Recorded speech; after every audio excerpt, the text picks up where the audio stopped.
মেরিল প্রথম আলোতে যারা পুরস্কার পায় তারা চ্যানেল আইয়ের যে আয়োজনটা সেখানে ওনারা কেউ পুরস্কার পাচ্ছেন না, তো ওনারা তো দুইজন তো দুই দেশে গান গায় নাই। আপনি যে এই যে লিপসিংটা করেছেন শাকিব খানের সাথে কি আপনার দেখা হয়েছিল?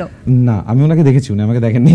তো ওই যে স্ক্রিনিং এর সময় যখন ফার্স্ট স্ক্রিনিংটা হয় খুব সম্ভবত 24th of that month, যেই মাসে মুভিটা মুক্তি পায় আর কি, তো ওই দিন শাকিব খান এসেছিলেন ওখানে, খান সাহেবের সাথে আরো অনেকেই এসেছিলেন, আমাদের ভাই শুভ ভাই উনিও এসেছিলেন, এরকম আরও বেশ কয়েকজন আমার খুব পছন্দের মানুষ, চঞ্চল ভাই এসেছিলেন, তো ওনাদের সাথেও দেখা হয়েছে। আমি শাকিব ভাইকে দূর থেকে দেখেছি, একমাত্র চঞ্চল ভাইয়ের সাথে আমার যে কথা বলার সাহস হয় আর কি, আমি জিজ্ঞেস করি যে ভাইয়া কেমন আছেন, উনিও খুব কোর্ডিয়ালে বলে আরে কি অবস্থা রেহান, ওনার বলার ধরনটাই এত সুন্দর, তো ওনার সাথেই শুধু কথা হয়েছে, বাকিদেরকে আমি দূর দূর থেকে দেখি, সেলিব্রিটিদেরকে আমার তাতেই ভালো লাগে। আচ্ছা, শাকিব খানের সাথে যদি কথা হয়ে যেত তাহলে কি বলতেন আপনি তাকে? জিজ্ঞেস করতাম ভাই গানটা কেমন লাগছে বলেন।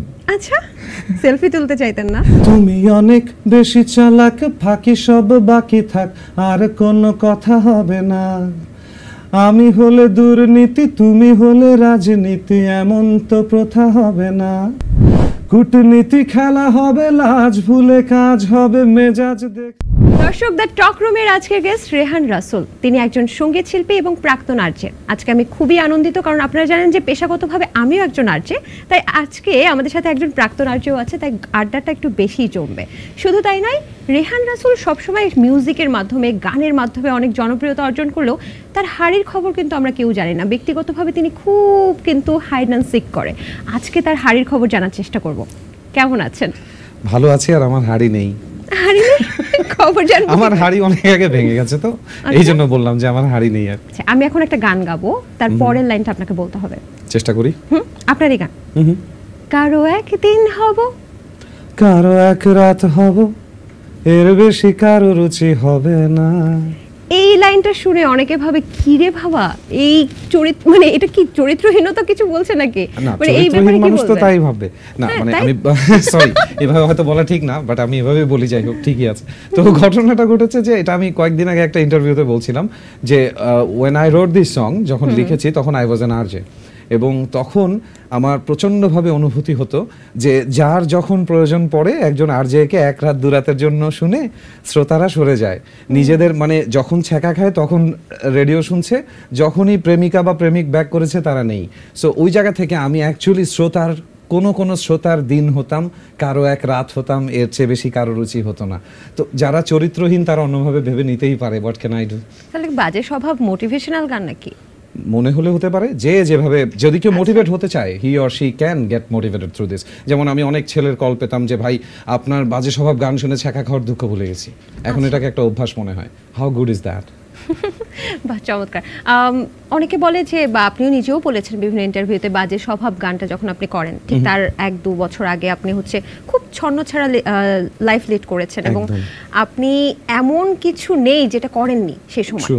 কি করেননি বা কি করেছেন, কি হয়েছিল তখন, কেন ছন্নছাড়া ছিলেন? আসলে বেশিরভাগই এখানে বলা যাবে না ওপেনলি টিভিতে এই ধরনের কার্যকলাপ। আজকে আমি চাই আমি রেহান রাসুলকে অন্যভাবে প্রকাশ করতে চাই, কারণ আমি প্রত্যেকটা ইন্টারভিউতে দেখেছি এতটা কিভাবে নিজেকে গুটিয়ে রাখেন আমি জানি না। আজকে চাই কিছুটা, দর্শকদের কিন্তু অনেক জানার আগ্রহ আপনার সম্পর্কে, তো কিছুটা ফ্ল্যাশ তো করতেই হবে আজকে। আচ্ছা, কিছুটা যদি ফ্ল্যাশ করি তাহলে ব্যাপারটা ছিল এমন যে I was very much open to everything, মানে আমার কাছে সব কিছুই, আমি কোনো কিছু জাজ করতে ভালো লাগতো না, এবং কেউ আমাকে জাজ করলেও আমার ভালো লাগতো না। সেই কারণে আমি সব সময় দেখা যেত যে স্বাভাবিকভাবে মানুষ যেটা করে তার চেয়ে একটু দূরে সরে গিয়ে কাজগুলো করতে চাচ্ছি। যেমন সবার শো হতো রাত্রে 12টা 12:30টায় শেষ, আমার শো শুরু হতো রাত্রে 1টায়, সবাই রাত্রে 3টায় যাদের কাজ ছিল প্রডিউসাররা গাড়ি নিয়ে বের হতো, আমি বের হতাম হাঁটতে হাঁটতে, কারণ আমার রাতের ঢাকা শহর দেখতে ভালো লাগে, যেখানে যেতে ইচ্ছা করে। And last but not the least, I still do and I use to love beautiful women, এবং আমি তাদের সাথে ফ্লার্ট করতে পছন্দ করতাম, এখনো করি, খুব ভালো লাগে। আচ্ছা, এই যে এখানে আমি আসি, মিস্টার পারফেক্ট যদি আমি বলি যে আপনাকে দেখলে মনে হয় যে আপনি একটা মিস্টার পারফেক্ট, বিকজ আপনি খুব সুন্দরভাবে কথা বলেন, খুব সুন্দরভাবে নিজের শব্দ চয়নগুলো করেন, সুন্দর গান গান, তো এরকম ছেলেকেই তো নারীরা চায় না? চায় না? women hate perfection। ফ্লার্ট কিভাবে করতেন?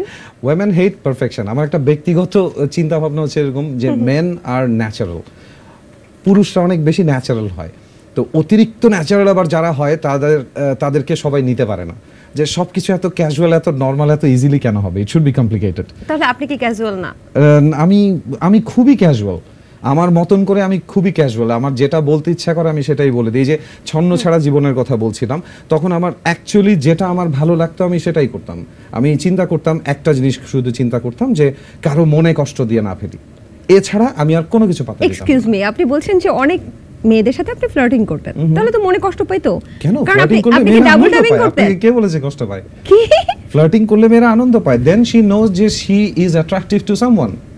It's a beautiful thing. আচ্ছা, I mean you are a beautiful girl. এখানে দোষটা কোথায়? কষ্ট পেয়েছেন মনে?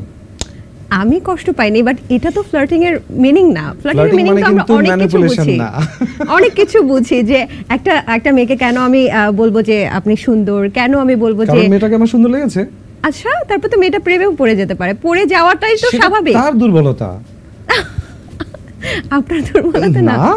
আচ্ছা, আমি হিমালয়কে অনেকবার বলেছি, সমুদ্রকে অনেকবার বলেছি তুমি সুন্দর, সে আমার প্রেমে পড়েনি। তার নারী মানে কেন আপনি কি পড়েছে? চাপা মারতেন? নারী কেন পড়েছে? না, হিমালয় অসুন্দর, আচ্ছা সমুদ্র অসুন্দর, কই না তো। আচ্ছা, আমি যে ঝাঁপিয়ে পড়েছি তার উপরে, সমুদ্র তো কিছু বলেনি আমাকে। সমুদ্র যখন আলিঙ্গন করতে এসেছিল তখন মানুষ ওটাকে সুনামি নাম দিয়েছে, সেটা আমার দোষ না। কিন্তু কখনো কি প্রতিশ্রুতি দেয়া হয়েছে কাউকে? প্রতিশ্রুতি না, প্রতিশ্রুতি কখনো কাউকে একতরফা ভাবে দেওয়া হয়নি। যতটুকু প্রতিশ্রুতি পেয়েছি ততটুকুই প্রতিশ্রুতি দিয়েছি। আসলে প্রতিশ্রুতি তো নির্ভর করে সময়, কাল, অবস্থান, স্থান, কাল, পাত্র বিশেষে, আচ্ছা, তাই না? সব সময় তো একরকম থাকে না। যতটুকু প্রতিশ্রুতি পেয়েছেন ততটুকু দিয়েছেন। Yep, সেটা কি প্রেমের সম্পর্ক পর্যন্ত সব গিয়েছে? রকম সম্পর্কে। এটা শুধু প্রেমের সম্পর্ক না, সব রকম সম্পর্কে। যার কাছ থেকে যতটুকু মায়া পেয়েছি ততটুকু ফিরিয়ে দিয়েছি, যার কাছ থেকে যতটুকু কৃতজ্ঞতা বোধ পেয়েছি ততটুকু ফিরিয়ে দিয়েছি, যার কাছ থেকে যতটুকু ফালতুমি পেয়েছি সেটাও ফিরিয়ে দিয়েছি, হাড়ে হাড়ে। রেহান রাসূল সবকিছু করেছে, তিনি নিজেই বলছেন। তিনি কি কখনো ডাবল ট্যাবিং করেছেন? না, আই ডোন্ট লাইক ইট। একসাথে মাল্টিপারপাজে আমি কাজ করতে পারি না। ওকে, সো আমি একটু জানতে চাচ্ছি যে এই যে এত নারীদেরকে সুন্দর বলা বা নারীদেরকে পছন্দ করা বা এই যে এরকম ফ্লার্টিং করা, কখনো কি আটকে যাননি কারোর মধ্যে? আটকে যাওয়া, মাঝখান থেকে এটা খুব ট্রল হয়েছিল না, নারী কোথায় আটকায় পুরুষ কোথায় আটকায়। হ্যাঁ, সেটা নারী মনে পড়ে গেছে। নারী পুরুষ কোথায় আটকায়, আজকে আপনি আমাকে বলবেন। পুরুষ আটকায় শুধুমাত্র টাকায়, মানে টাকায় থেকে যায় আর কি। টাকা থাকলে পুরুষ অধম, সে সব করতো। কি? টাকা আর ক্ষমতা থাকলে পুরুষ সব করে, আর নারীও সব করে, কিন্তু বলে না। মানুষ তো বলে নারী হচ্ছে টাকায় আটকায়, আপনি বলছেন পুরুষ টাকায় আটকায়। না, পুরুষও টাকায় আটকায়। মানুষ মাত্রই যেমন টাকায় আটকায়, একটু কারণ ব্যাখ্যা পৃথিবীতে করেন। টাকা ছাড়া আটকানো যায় না। একটু ব্যাখ্যা চাই। ব্যাখ্যাটা হচ্ছে যে আসলে টাকার ব্যাপারটা কেন বলছি, আমাদের তো এখন স্কুল কলেজ থেকে শুরু করে একদম ভার্সিটি লেভেল পর্যন্ত কেউ কখনো আপনাকে জিজ্ঞেস করবেন না যে আপনি বড় হয়ে কেমন মানুষ হতে চান, জিজ্ঞেস করবে আপনি বড় হয়ে কি হতে চান।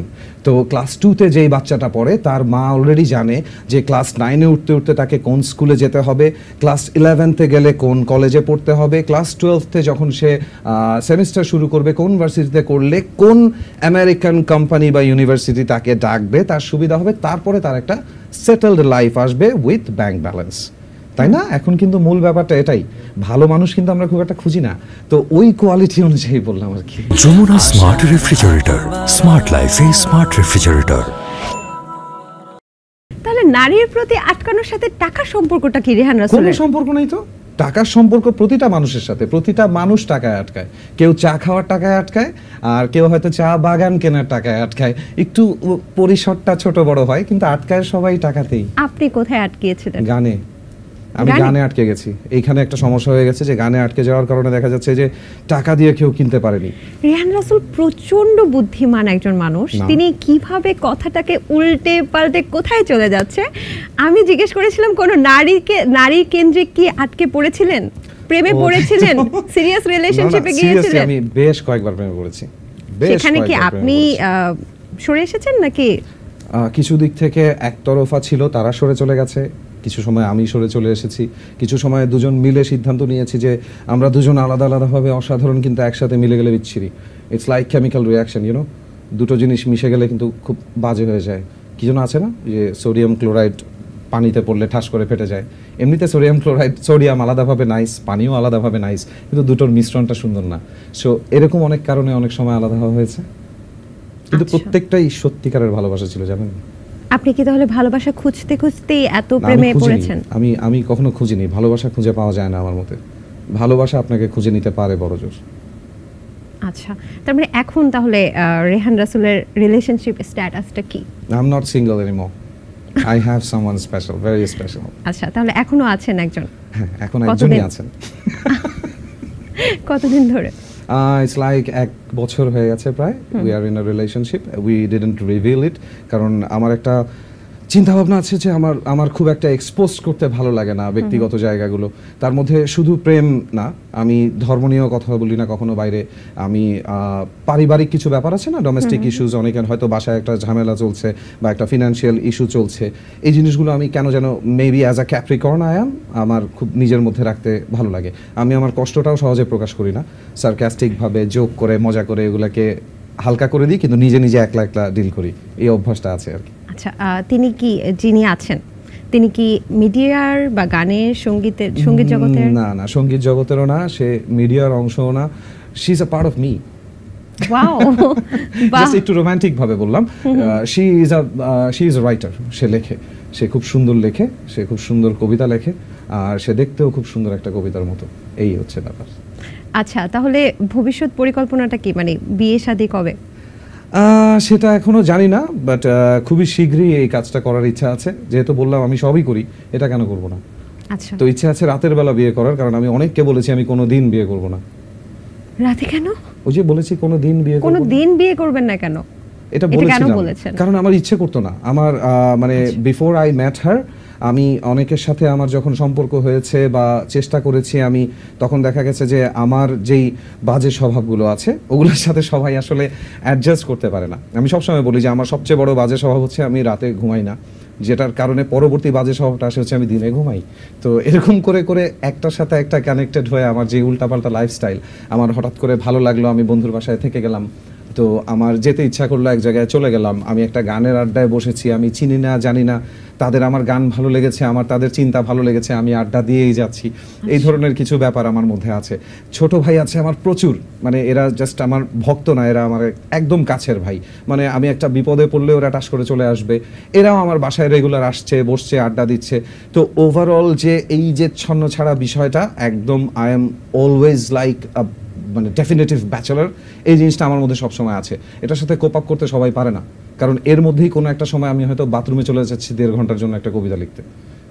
বাথরুমে কবিতা লেখা যায়, হ্যাঁ অ্যাকচুয়ালি। মানে কবিতা লিখতে আপনাকে বাথরুমে যেতে হচ্ছে? সামটাইমস ইউ নো, যেহেতু বাইরে প্রচুর শব্দ থাকে, গাড়ির হর্ন সবসময় আপনার এখানেই থাকবে অলমোস্ট, তো সবসময় সাইলেন্স পাওয়া যায় না। সাইলেন্স দেখবেন বাথরুমে পাওয়া যায়, যে কারণে even Shahrukh Khan spends 4 hours in the bathroom, as I have heard in some show from Karan Johar. আচ্ছা, তাহলে আজকে আমরা জানতে পারলাম যে এই যে এত সুন্দর সুন্দর কবিতা স্ট্যাটাস হিসেবে লেখেন এবং বইও লেখেন, তো সেক্ষেত্রে রেহান রাসেল বাথরুমে গিয়ে এগুলো মাঝে মাঝেই লেখেন? মাঝে মাঝে। আচ্ছা, তাহলে আমরা বলতে পারছি যে যেই প্রিয়তম এখন আছেন, যিনি আছেন, তার সঙ্গেই এবার তাহলে এই প্রেমের সম্পর্কটা সফল হতে যাচ্ছে এবং মানে আশা বিয়ের করছি দিকে তাই, যাচ্ছে কারণ আমাদের এবং এই বছরই যাচ্ছেন। I hope so.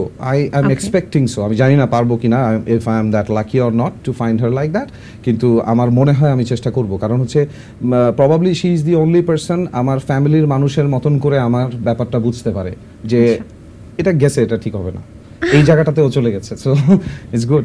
কি ডেডিকেশন আছে তার? ডেডিকেশন, সরি আমি বুঝিনি। মানে আপনার প্রতি এই যে আপনাকে বোঝার জন্য, আপনি বলছেন যে আপনাকে বোঝে, সে কি স্যাক্রিফাইস করে আপনার জন্য? না, আমি এটাকে স্যাক্রিফাইস বলবো না, আসলে স্যাক্রিফাইস করে কেউ কখনো কারোর সাথে থাকতে পারে না। কি দেখে আসলে মনে হচ্ছে যে এই মানুষটা আমার জন্য perfect? I am not perfect. Nobody is perfect. The thing is, আমি যেমন আমার তেমনটাকে কেউ একজন পছন্দ করে। বেশিরভাগ মানুষ কিন্তু আপনাকে বদলে পছন্দ করে। প্রথমে আপনার কাঠামোটা পছন্দ করবে, তারপরে বলবে তুমি এমন হলে ভালো হতো, তেমন হলে ভালো হতো, এই কাজটা তুমি কেন করো না। একটা ছেলের একটা মেয়ের সাথে দেখাই হয়েছে রেগুলার বেসিসে রাত্রে নাইট লাইফ পার্টিতে, তো সে এসে এক্সপেক্ট করছে যে এখন কিন্তু আমার আম্মা আসবে সন্ধ্যা 6টার মধ্যে বাসায়, ঘুমটাটা দিয়ে চলে এসো। তো শোনা, এটা তো সম্ভব না। তো আমি এভাবে চিন্তা করি আর কি। তো আমাকে যদি কেউ চেনে, জানে যে আমি এই রকম, আমি এই ধরনের মানুষটা, তো তারও এটা বোঝা উচিত যে আমি এই রকম বলে সে আমাকে ভালোবাসে। সেটা বদলে যদি আমি অন্য কিছু হয়ে যাই, তাহলে শুধু আমার কাঠামোটা থাকবে, আর আমার কাঠামোকে ভালোবাসার জন্য অনেক মানুষ আছে, দরকার নেই। বাহ, চমৎকার। তবে একটা বিষয়ে আজকে আমি বুঝতেই পারছি যে অনেক দর্শক আছেন, মেয়ে ভক্ত আছেন আপনার, যারা খুব কষ্ট পাচ্ছে যে এই মানুষটার মুখে এত প্রেমের কথা কেন শুনছি আরেকটা নারীর জন্য, কারণ তারাও তো আপনাকে পছন্দ করে। একদম, কারণ এখনো কি সুযোগ আছে তাহলে? না না, সুযোগের কথা না, সুযোগ তো আচ্ছা। সবসময় থাকবে, বড় মানুষ কখনো সুযোগকে না করে না। তো যেটা বলছিলাম, আমার ব্যাপারটা হচ্ছে যে আমার না সবকিছু এক্সট্রিম, মানে I am an extremist kind of a guy. আমি যেটাই করি সেটা একটা এক্সট্রিম লেভেলে যায়। এই যে আমি গানের সাথে আছি, আমি কিন্তু মানে পার ডে গানের পিছনে যেই সময়টা দিই, এত সময় বেশিরভাগ মানুষ দেয় না, যে কারণে আমি জব টপ সব ছেড়ে দিয়ে শুধু গান করতে বাধ্য হয়েছি। আমার ভালোবাসাটাও এক্সট্রিম লেভেলে যায়, আমার ঘৃণাটাও এক্সট্রিম লেভেলে যায়। আমি যখন রাগ করি, বদমেজাজ বলবো না, কিন্তু আমার মনে গাঁথেও সেটা এক্সট্রিমভাবে, আমি কৃতজ্ঞও বোধ করি এক্সট্রিমভাবে, আমার সব কিছু একটু এক্সট্রিম লেভেলে যায়। সো আমি অবশ্যই যাকে ভালোবাসি তাকে আমি এক্সট্রিম লেভেলেই ভালোবাসি। বাজে স্বভাব গানটি সম্ভবত, আমি যদি ভুল না করে থাকি, একটি নাটকে ব্যবহার করা হয়েছে, তৌসিফ মাহবুবের একটি নাটকে, আপনার পারমিশন ছাড়া এবং কোনো কৃতজ্ঞতাও প্রকাশ করা হয়নি। Is it true? Yeah, it is very much true. নাটকটা তো এখনো থাকার কথা। আসলে গানটা ব্যবহার করা হয়েছে আমি ঠিক বলবো না।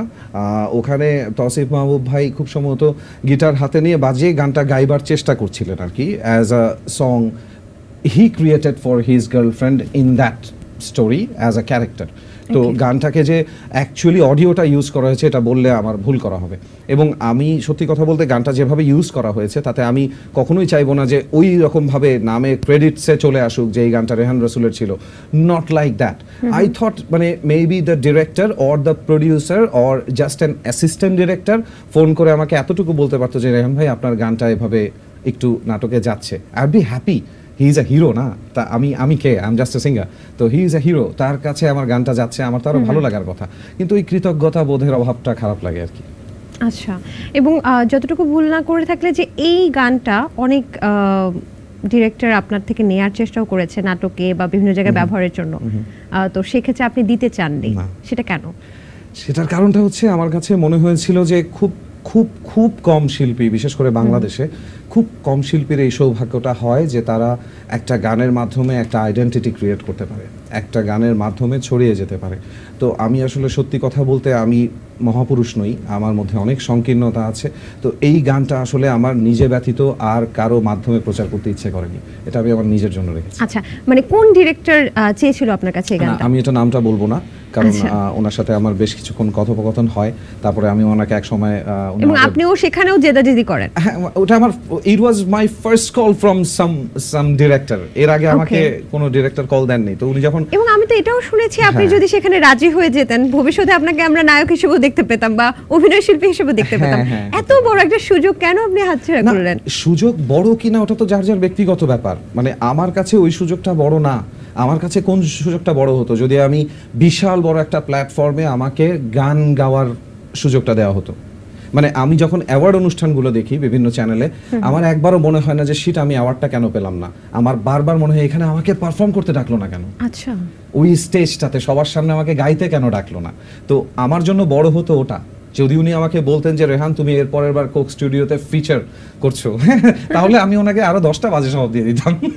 কিন্তু আমার জন্য অ্যাক্টিং এর জায়গাটা তো বড় না, করতে ইচ্ছে করে। আবার বললে অনেকে ভাবতে পারে যে না এগুলো কোনো ব্যাপার না, ওই পার্ট আমি নিচ্ছি না। ওই লেভেলের পপুলার হতে পারলে তাহসান ভাইদের মতন যদি একই সাথে অ্যাক্টিং সিঙ্গিং সব দিকে এগিয়ে যাওয়া যেত, আমি খুব খুশি হতাম। বাট অতটা যোগ্যতা তো সবার থাকে না। তো এই কারণে আমি শুধু গানের পিছনে ছুটেছি আর কি, আর ওই সুযোগটাকে তখন বড় মনে হয়নি।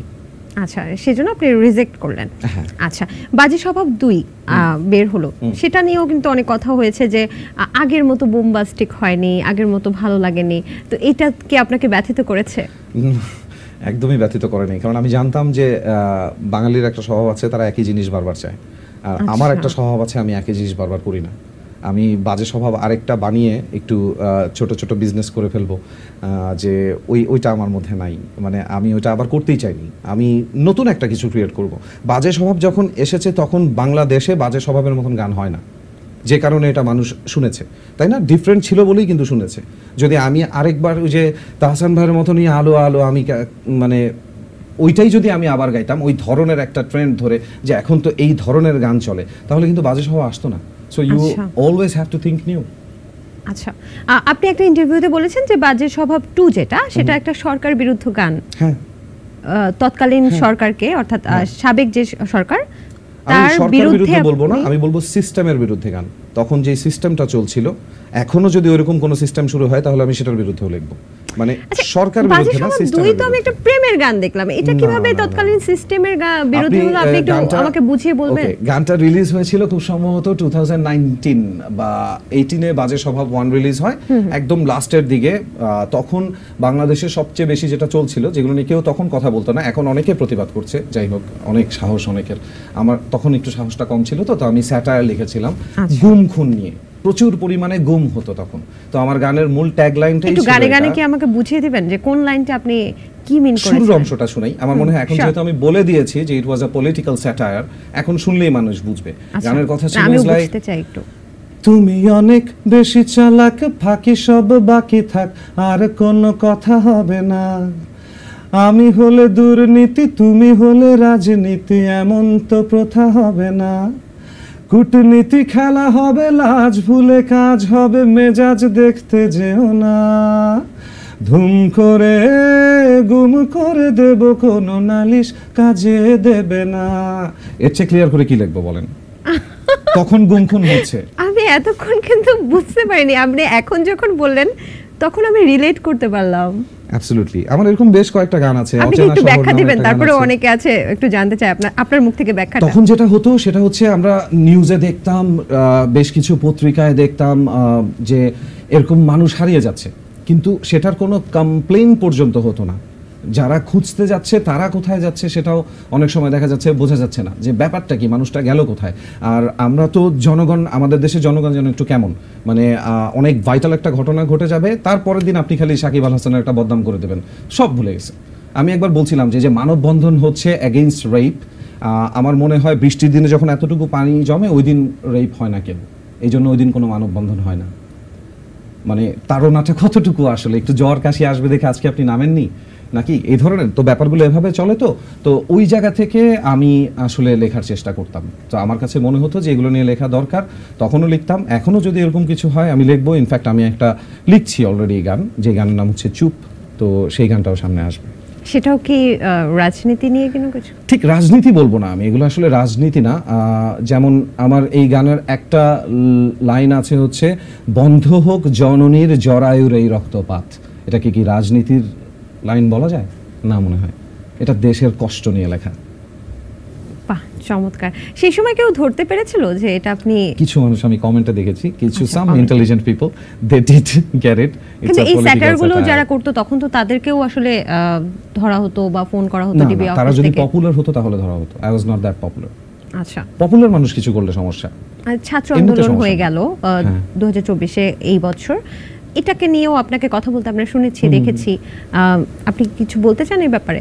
না, এই ব্যাপারে ওই যে আমি তখনও যেটা বলেছি এখনো সেটা বলি, যে আসলে আমার মতন যারা সাধারণ মানুষ, আমাদের মতো, আমার মনে হয় আমাদের মতামতটা খুব একটা ম্যাটার করে না। আপনি সাধারণ মানুষ কিভাবে? আপনি তো একজন অবশ্যই আমি সেলিব্রিটি সাধারণ বলা মানুষ। যায়। না, আমি সেলিব্রিটি সেদিন হব যেদিন আমি আপনাদের দীপ্ত টিভি থেকে বের হব, বের হওয়ার পরে দেখবো রাস্তায় ভিড়।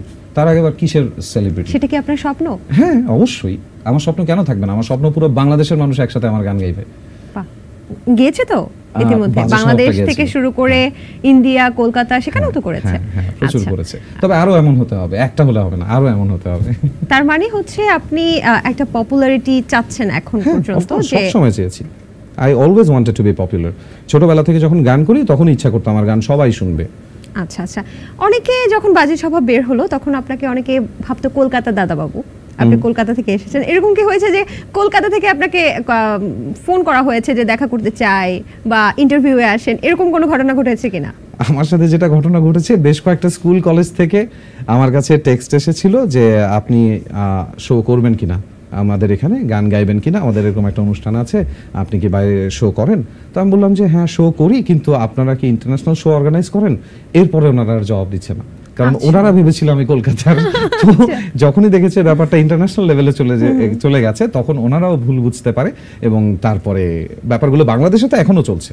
আমি গতকালকে একটা শোতে ছিলাম, সেখানেও আমাকে দুজন বলেছে, ভাই আমি এতদিন জানতাম আপনি কলকাতার। 6 বছর আগে বাজে কেন স্বভাব কেন বের আপনাকে হয়েছে তাও। কলকাতার দাদাবাবু কেন মনে করে? জানি না, খুব সম্ভবত আমি সবসময় সঠিক উচ্চারণে কথা বলি বলে। বেশিরভাগ মানুষ তো সঠিক উচ্চারণ জানে না। আমাদের বাংলাদেশের মানুষ সঠিক উচ্চারণ জানে না? না, বেশিরভাগ মানুষ সঠিক উচ্চারণে বাংলা বলে না তো। আচ্ছা, খুঁজে কয়জন বলে চন্দ্রবিন্দু দিয়ে? ডয় শূন্যরা কয়জন বলতে পারে? ফুল কয়জন বলে? একটু চিন্তা করে দেখেন। অনেকেই আমি যখন এই কথাটা বলি ভাবে কি যে আমি আঞ্চলিকতার বিরুদ্ধে লেগে গেছি। না, আঞ্চলিকতা অঞ্চলে সব জায়গায় ঠিক আছে, কিন্তু শুদ্ধ বাংলাও তো একটা ব্যাপার আছে, and that doesn't concern anything about Kolkata. এটার সাথে কলকাতার কোনো ব্যাপার নেই। বাংলা, শুদ্ধ বাংলাও একটা আছে, তো সেই বাংলাটা সুন্দর লাগে আমার কাছে। I practice that. বাহ, চমৎকার। আচ্ছা, রেহানকে খুব বেছে বেছে গান করে নাকি গানের জন্য ঠিক মতো প্রপারলি ডাক পাচ্ছে না, কোনটা সত্যি? প্রপারলি ডাক পাচ্ছি না এটা বলবো না, আমি বোধহয় অনেক লাকি যে আমি প্রপারলি যেই গানগুলোর সাথে আমার কণ্ঠ যায় এমন জায়গা থেকেই ডাক পাচ্ছি, যেই কারণে আমি আমার ওই যে প্রথমে যে প্রশ্নটা ছিল যে গানের সংখ্যা কম বা আমার গান রিলিজ কম হয় বা সিলেক্টিভ আমি গান করি, অ্যাকচুয়ালি সিলেক্টিভ আমি গান করি না। আমাদের দেশের যে সিচুয়েশনটা, একটা সিঙ্গার যদি অনেক বেশি পপুলার না হয়ে যায়, they don't have this choice. So আমরা বড়জোর যেটা করতে পারি, বলতে পারি যে এই গানটা আমার ভালো লাগেনি ভাইয়া, আমি গাইবো না, কিন্তু সিলেকশনটা কিন্তু কম্পোজার্স অ্যান্ড ডিরেক্টরসদের তরফ থেকে আসে। সো আমি যেই গানগুলো গাই সেগুলো দয়া করে আমাকে ওই গান গাইবার জন্য সিলেক্ট করা হয়েছে বলে তাদের কারণে আমি এই প্ল্যাটফর্মটা পেয়েছি, যেই কারণে গানগুলো মানুষ শুনতে পেরেছে, and I am very grateful to them. যোগাযোগ আর ভালো সম্পর্ক না থাকলে নাকি ভালো কাজ পাওয়া যায় না মিউজিক ইন্ডাস্ট্রিতে, is it true? Not always, partially true. Actually তাই, মানে ভালো কাজ বলতে দেখেন কাজের অনেকগুলো ধরন আছে, তো ওই ধরনগুলোতে একটা মানুষ কিন্তু সব রকম অভিনয় বা সব রকম গান গাইতে পারে না, তাই না? আমি যেমন ফোক একেবারেই গাইতে পারি না। সো আমাকে যদি সম্পর্ক ভালোর কারণে কেউ বলে যে রেহান ভাই এই ফোক গানটা আপনি গায়ে দেন, আমি তাও গাইবো না। এখানে ফার্স্ট আসছে সিলেকশনটা, আমি কোন চরিত্রের জন্য মোশাররফ করিম ভাইকে নিচ্ছি আর কোন চরিত্রের জন্য আমি আফরান নিশুকে নিচ্ছি, এটা যদি আমি ডিরেক্টর বা প্রডিউসার হয়ে না বুঝে এটা চিন্তা করি যে থাক আমার সম্পর্ক মোশাররফ ভাইয়ের সাথে ভালো, ডাক দেন ওনাকে, করায় দেন 26 বছর বয়সের একটা রোল, সমস্যা নাই, তখন তো এটা তাদের সমস্যা। আমি এই জায়গাটা থেকে বলেছি, আসলে এই জায়গায় সম্পর্কটা আসলে নষ্ট করে দেয় মাঝে মাঝে ওভারঅল প্রেজেন্টেশনটা। না, আমরাও দেখেছি বা আপনিও ইন্টারভিউতে বলেছেন যে মিউজিক ইন্ডাস্ট্রিতে মিউজিক আর্টিস্ট এবং যারা মিউজিক ডিরেক্টর আছে, যেমন আমরা যদি বলি হাবিব ওয়াহিদ, ফুয়াদ আল মুক্তাদির, তারপর হচ্ছে প্রীতম হাসান, তারা একটা গণ্ডির মধ্যে কাজ করছে এবং প্রত্যেকটা গানে কিন্তু বেশ ভালো সাড়া পাচ্ছে মানুষের কাছে। তো সেক্ষেত্রে আপনার গণ্ডিটা কোথায়? আসলে আমার কোনো গণ্ডি নেই, আমি বরং অপেক্ষা করি যে যদি কোনোদিন একজন প্রীতম বা যদি কোনোদিন একজন হাবিব ওয়াহিদ বা একজন ফুয়াদ আল মুক্তাদির আমার সাথে কাজ করতে চায়, আমাকে বলে যে রেহান তুই এই গানটা গেয়ে দে আমার জন্য, এতটুকু যাতে বলে, কারণ ওনাদের যে কম্পোজিশন লেভেল ইনক্লুডিং আমি বলবো ওয়ান অফ দ্য বেস্ট আমার পয়েন্ট অফ ভিউ থেকে অর্ণব ভাই, তো ওনাদের যে কম্পোজিশন লেভেল সেটা একজন সামান্য রেহান রাসূল কোনোদিনও পারবে না। সে ওটা নিয়ে কালচার করেনি, সে ওই লেভেলের পড়াশোনা করেনি, সে ওইভাবে মিউজিক নিয়ে সে জানে না, সে শুধু জানে কি গান গাইতে, সে তার জীবনটা দিয়ে দিয়েছে গানের জন্য। I have the voice, you have the composition and arrangement, let's make magic man. তো এই যে কম্বাইন্ড ম্যাজিকটা যেটা হচ্ছে না, সেটার জন্য খুব কষ্ট হয়। কিন্তু অনেকে তো এটা ভাবে যে রেহান শুধুমাত্র সফট ঘরানার যে গানগুলো সেগুলোই, আধুনিক গানগুলো সেগুলোই করে, আর রেহান রাসূল কি আসলে আইটেম সং করতে পারবে? কেন পারবে না, কেন পারবে না? আমাকে দিয়ে করিয়ে তারপরে সমালোচনা হোক। আচ্ছা, তাই না? আমি অনেক রকমের গান গেয়েছি। এই যে কয়েকদিন আগে 19-20 সিনেমাতে আরিয়ান ভাইয়ের জন্য একটা গান গাইলাম, এটা হচ্ছে পীযূষ দাস কলকাতা থেকে শুরু করেছিল। তো যেহেতু উনি শুরু করেছে, শুটটা একটু কলকাতার প্যাটার্নের, ওরা যেই আনন্দটা করে, তো দ্যাট ওয়াজ শান্তি চুক্তি উইথ অবন্তী সিথি। তো ওখানে একটা লাইন ছিল, আমার নাওয়া খাওয়া ঘুম হারাম করে তুই আমার জীবনে থাক আরাম করে। এটা তো রোমান্টিক কিন্তু মজার, ফান, বিউটিফুল সং। এই যে আসবে আমার দিন গানটা গাইলাম তুফানে, এটাও কিন্তু রোমান্টিক গান না, এটা একটা ছেলে গাইছে যে এক সময় তার পকেটে অনেক টাকা থাকবে, আজকে তার পকেট ফাঁকা। একটা আশাবাদী গান, not a sad song, not a romantic song, it's full of expression of something you are expecting to become. তো এই যে ডিফারেন্ট ধরনের গান হয়তো একদম এই যে আসবে আমার দিন, এই গানটা নিয়েও কিন্তু মানে অনেকের প্রশ্ন, ভক্তমনের প্রশ্ন যে রেহান রাসূলের গানটাও আছে, তারপরে হচ্ছে লাগে উড়াধুরাও আমরা দেখেছি প্রীতম হাসানের, এবং দুষ্টু কোকিলও আমরা দেখেছি। তো ওই গানগুলো যতটা দর্শক জনপ্রিয়তা পেয়েছে, আসবে আমার দিনটা কি সেই পরিমাণ জনপ্রিয়তা পেয়েছে বা পায়নি কেন? তাহলে আপনি কি বলবেন? না, এটা হচ্ছে 2-3টা কারণ আছে। এক নম্বর হচ্ছে যেটা রায়হান রাফি ভাইয়ের সাথে আমার কথা হয়েছিল, গানটা রিলিজ দেওয়া হয় অনেক পরে। তার একটা রিজন হচ্ছে তারা শাকিব খানের যে মানে ইউজুয়াল নর্মাল লুকটা সেটা সামনে রিভিলই করতে চায়নি। তারা চেয়েছে যে ট্রেলারের মাধ্যমে মুভি একটা লেভেল পর্যন্ত ইনকাম করে ফেলার আগ পর্যন্ত যারা মুভি দেখেনি তারা শুধু শাকিব খানের গ্যাংস্টার লুকটাই দেখবে। এই কারণে প্রথমত এই গানটা রিলিজ দিতে দেরি হয়। And then comes the thing, আমার গানটা রিলিজ হয় হচ্ছে 15 তারিখে। 18 জুলাই থেকে মনে হয় ইন্টারনেট কানেকশনই বাংলাদেশে বন্ধ হয়ে যায়। সো এই কারণে গানটার প্রচারণাটাও ওভাবে করা সম্ভব হয়নি এবং মানুষ তখন আর সিনেমা বা বিনোদনের মধ্যে ছিল না, মানুষ সম্পূর্ণ ভিন্ন একটা জায়গায় চলে যায়, এটা একটা কারণ হতে পারে। একদমই তাই। এবং তাহলে কি রেহান রাসূল বলতে চাচ্ছে যে ইন্টারনেট যদি বন্ধ না হতো, দেশের পরিস্থিতি যদি ঠিকঠাক থাকতো এবং গানটা যদি প্রথমে রিলিজ করা হতো তাহলে এটা দর্শক জনপ্রিয়তা পেত? বিশেষ করে আমি বলবো যদি প্রথম দিকে রিলিজ দেওয়া হতো, কারণ হচ্ছে একটা জিনিস বুঝতে হবে যে এই যে লাগে উড়া ধরা বা কুক কুক যে গানটা, এগুলো কিন্তু অনেক দুষ্ট কুকিল, এগুলো কিন্তু অনেক গ্ল্যামারাস গান, এগুলো ভর্তি অনেক গ্ল্যামার। তো আমরা যখনই গ্ল্যামারটাকে আগে দেখে ফেলি, গ্ল্যামার থেকে সিম্পলিসিটিতে শিফট করতে আমাদের একটু কষ্ট হয়। আমরা যখন গ্ল্যামার থেকে সিম্পলিসিটিতে মুভ করতে চাই ওটা হয় না ঠিক মতন।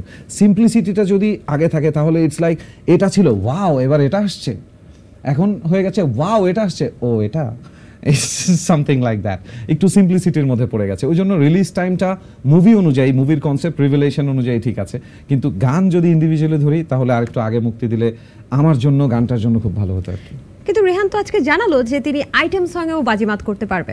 অবশ্যই। এবং সেই অপেক্ষায় কি আছেন যে কেউ যদি ভালো একটা, আমি কেন এসব কম্পোজারদের কথা বললাম, কারণ হচ্ছে আমি একটা আইটেম সং বানাতে পারবো না, কিন্তু এই যে প্রীতম হাসান যেটা বানিয়েছেন এই লাগে উড়াধুরা গানটা, এরকম একটা গান যদি আমি গাইবার সুযোগ পাই, আমি প্রীতম ভাইয়ের চেয়ে অনেক ভালো গাইবো। প্রীতম ভাই থেকে ভালো? অফ কোর্স, উনি কম্পোজিশন জোস, উনি তো গান আমার মতন গাইতে পারেন না। আপনি প্রীতম হাসানের থেকে ভালো গান? হ্যাঁ, ভোকাল বুঝতে হবে, ভোকাল, ওনার যে অ্যারেঞ্জমেন্ট, ওনার যে স্টাইল, এখন গানেরও কিছু স্টাইল আছে, আমি কিন্তু সব গান প্রীতম ভাইয়ের থেকে ভালো গাইতে পারবো না। কিছু গান আছে ওনার ভোকালেই ভালো লাগবে, যেমন ভেঙে পড়ো না গানটা, ওনার মতন সুন্দর করে ওটা কিশোর কুমারও গাইতে পারবে না। আমি বলছি ভোকালের জায়গাটা, ভোকাল আসলে কোন ধরনের গান গাইতে পারে তাকে দিয়ে এক্সপেরিমেন্ট করানোর যে ব্যাপারটা, আমি কিন্তু ওনার মতন করে সুর করতে পারি না। সো উনি যদি আমাকে দিয়ে না গাওয়ায় আমি বুঝবো কিভাবে আমি পারি কি পারি না। তাহলে কি আপনি বলতে চাচ্ছেন যে অ্যাজ এ মিউজিক ডিরেক্টর হিসেবে Pritam Hasan is the best and one of the best এবং ভোকাল হিসেবে আপনি প্রীতম হাসানের থেকে ভালো গান গান? হ্যাঁ, as a vocal I am one of the best. Okay, আমি তো নিজেকে নামাবো না বা আমি নিজেকে উচ্চতর জায়গায়ও নিচ্ছি না, কিন্তু আমি জানি এক্সপার্টিস কাকে বলে। ওনার যেই জায়গাটাতে এক্সপার্টিস, যেহেতু উনি বেশ কয়েকটা জিনিস নিয়ে কিন্তু ওনার এক্সপার্টিস, উনি মিউজিকটাকে টেকনিক্যালি বোঝেন, উনি মিউজিকটাকে কম্পিউটারাইজ করতে জানেন, ওটাকে ম্যাথে পরিণত করতে জানেন। আমার একটা প্রশ্ন এখানে চলে আসে যে প্রীতম হাসান যে গানই করছে সে গানই হিট, দর্শক জনপ্রিয়তা পাচ্ছে। আপনারও কিন্তু বেশ হিট গান আছে, বাজে স্বভাব সহ রূপকথার জগতে আমরা বেশ কয়েকটা দেখেছি, কিন্তু কোয়ান্টিটির পরিমাণ কম। কিন্তু আমরা অনেক ডিরেক্টররা, মিউজিক ডিরেক্টররা বা অনেক ডিরেক্টররা ভাবে প্রীতম হাসান যে গানটা করছে সেটা মানে হিট হবে। কিন্তু এটা কেন হচ্ছে আমাকে একটু বলতে পারবেন? এটা হচ্ছে because he gained that popularity, he has that power, he is that good, মানুষ তাকে ওই পর্যায়ে পছন্দ করে, এটা তার গুণ। কিন্তু আমি তার সাথে কম্বিনেশনের কথা বলছি, যে উনি ওনার গুণাবলীটা যেখানে নিয়েছেন, উনি যদি আরেকটা ভোকাল ট্রাই করতেন তাহলে সেটা কি আসতো। ফর এক্সাম্পল, আমি যদি এভাবে বলি যে আজকে যদি প্রত্যেকটা গান শ্রেয়া ঘোষাল আর অরিজিৎ সিং না গেয়ে স্বয়ং প্রীতম ভাই নিজেই গাইতে থাকতেন, ইন্ডিয়ার প্রীতম, তাহলে কিন্তু প্রত্যেকটা গান এত সুন্দর হতো না। বাহ বাহ, চমৎকার বলেছেন আপনি। তবে একটা প্রশ্ন কিন্তু চলেই আসে যে প্রীতম হাসান যেমন একজন মিউজিক ডিরেক্টর এবং সঙ্গীত করছেন তিনি, পাশাপাশি হাবিব ওয়াহিদ যদি বলি আমরা, তারপর হচ্ছে যদি হৃদয় খানের কথা বলি, তিনিও কিন্তু একটা সময় ক্রেজ ছিল ইয়াংদের, রাইট? তো আপনার কি মনে হয় তাদের ভয়েসের থেকেও আপনি খুব ভালো গান এমন কিছু? আমি খুব ভালো গাওয়ার জায়গাটাতে বলতে কি যে আমি শুধু কাজটাই করি ভোকাল নিয়ে, আমার কাজই হচ্ছে শুধু গান গাওয়া।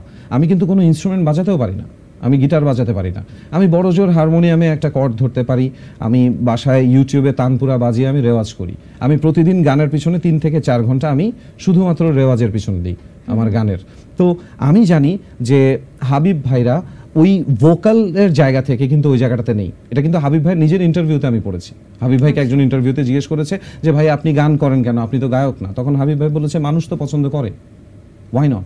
এখন ভয়েস কোয়ালিটির একটা ব্যাপার আছে, হাবিব ভাই, প্রীতম ভাই, ওনাদের সবার কিন্তু ভয়েস কোয়ালিটি অসাম, ওই রকমের ভয়েসটা। কিন্তু ওনারা যদি 10 রকম গান বানাতে চান, এক্সাম্পল দিই, আজকে যদি প্রীতম ভাই একটা ফোক গান বানান, এই দিন দিন নয় আরো দিন আছে, ওটা কি উনি নিজে গাইবেন?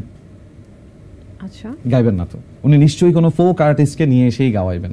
তো এই ধরনের ওনারা যদি আরো ব্রড লেভেলে কম্পোজিশন শুরু করে, তখন আমার মতন অধমদের একটু সুযোগ হয় যে বুঝতে এই পেরেছি, গানটা মানে রেহানকে দিয়ে গাওয়ানো ভালো যায়। ভয়েসের কদরটা যেন হয়, আপনি এটাই Application-টা, বলছেন। right. তাহলে হৃদয় খানের যেমন অনেক বেশি একটা পপুলার গান ছিল, চাই না মেয়ে তুমি অন্য কারো হও, বল না তুই বল না, এগুলো কিন্তু একদম ইয়াংদের হ্যাঁ, ক্রেজ হ্যাঁ, ছিল। হ্যাঁ। শুধু তাই না, হাবিব ওয়াহিদকে যদি আমরা চিন্তা করি, হাবিব ওয়াহিদেরও কিন্তু বেশ Huge ভালো ভালো number of হিউজ songs. গান আছে। আমার নিজেরই এই প্রিয় আছে গানগুলো কতগুলো যদি গান। রেহান রাসুল গাইতো তাহলে কি আরো বেশি সুন্দর হতো? হয়তো, কিংবা আরো বেশি খারাপ। আমি হয়তো জানতাম আমার রেঞ্জটা, যে আমি আসলেও পারি কি পারি না। এখন তো আমি জানিই না, আচ্ছা, এখন আমি জানিই না, এটাই কষ্ট। এমন হতো যে হাবিব ভাই আমাকে দিয়ে একটা গান গাওয়ায় বলছে, না রেহান তোরটা হয়নি, জায়গা নো প্রবলেম, আমার ভাই নেক্সট কবের গানটা সুযোগ দিবেন বলেন। তার মানে আরেকবার আপনি চেষ্টা করতে সুযোগ চাই। চাচ্ছেন। সুযোগটা চাই।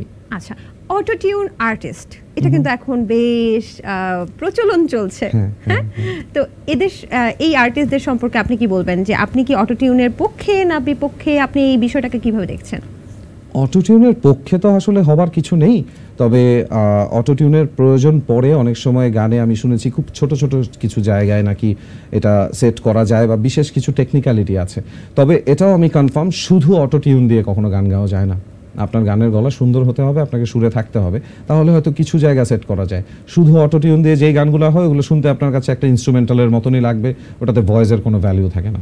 আচ্ছা, আমরা দেখেছি, আপনি তুফান সিনেমার যে গানটার কথা বললেন, আবার আসবে আমার দিন, এই গানটা অনেকেই বলছে বা আমরাও শুনেছি, কানে শুনলেও তো বোঝা যায় যে অনেকটা হচ্ছে কপি বা নকল, যদি বলি লুৎফুত গায়া গানের মতো, লুৎফুত গায়া ডাঙ্কি সিনেমার ইন্ডিয়ান শাহরুখ খানের।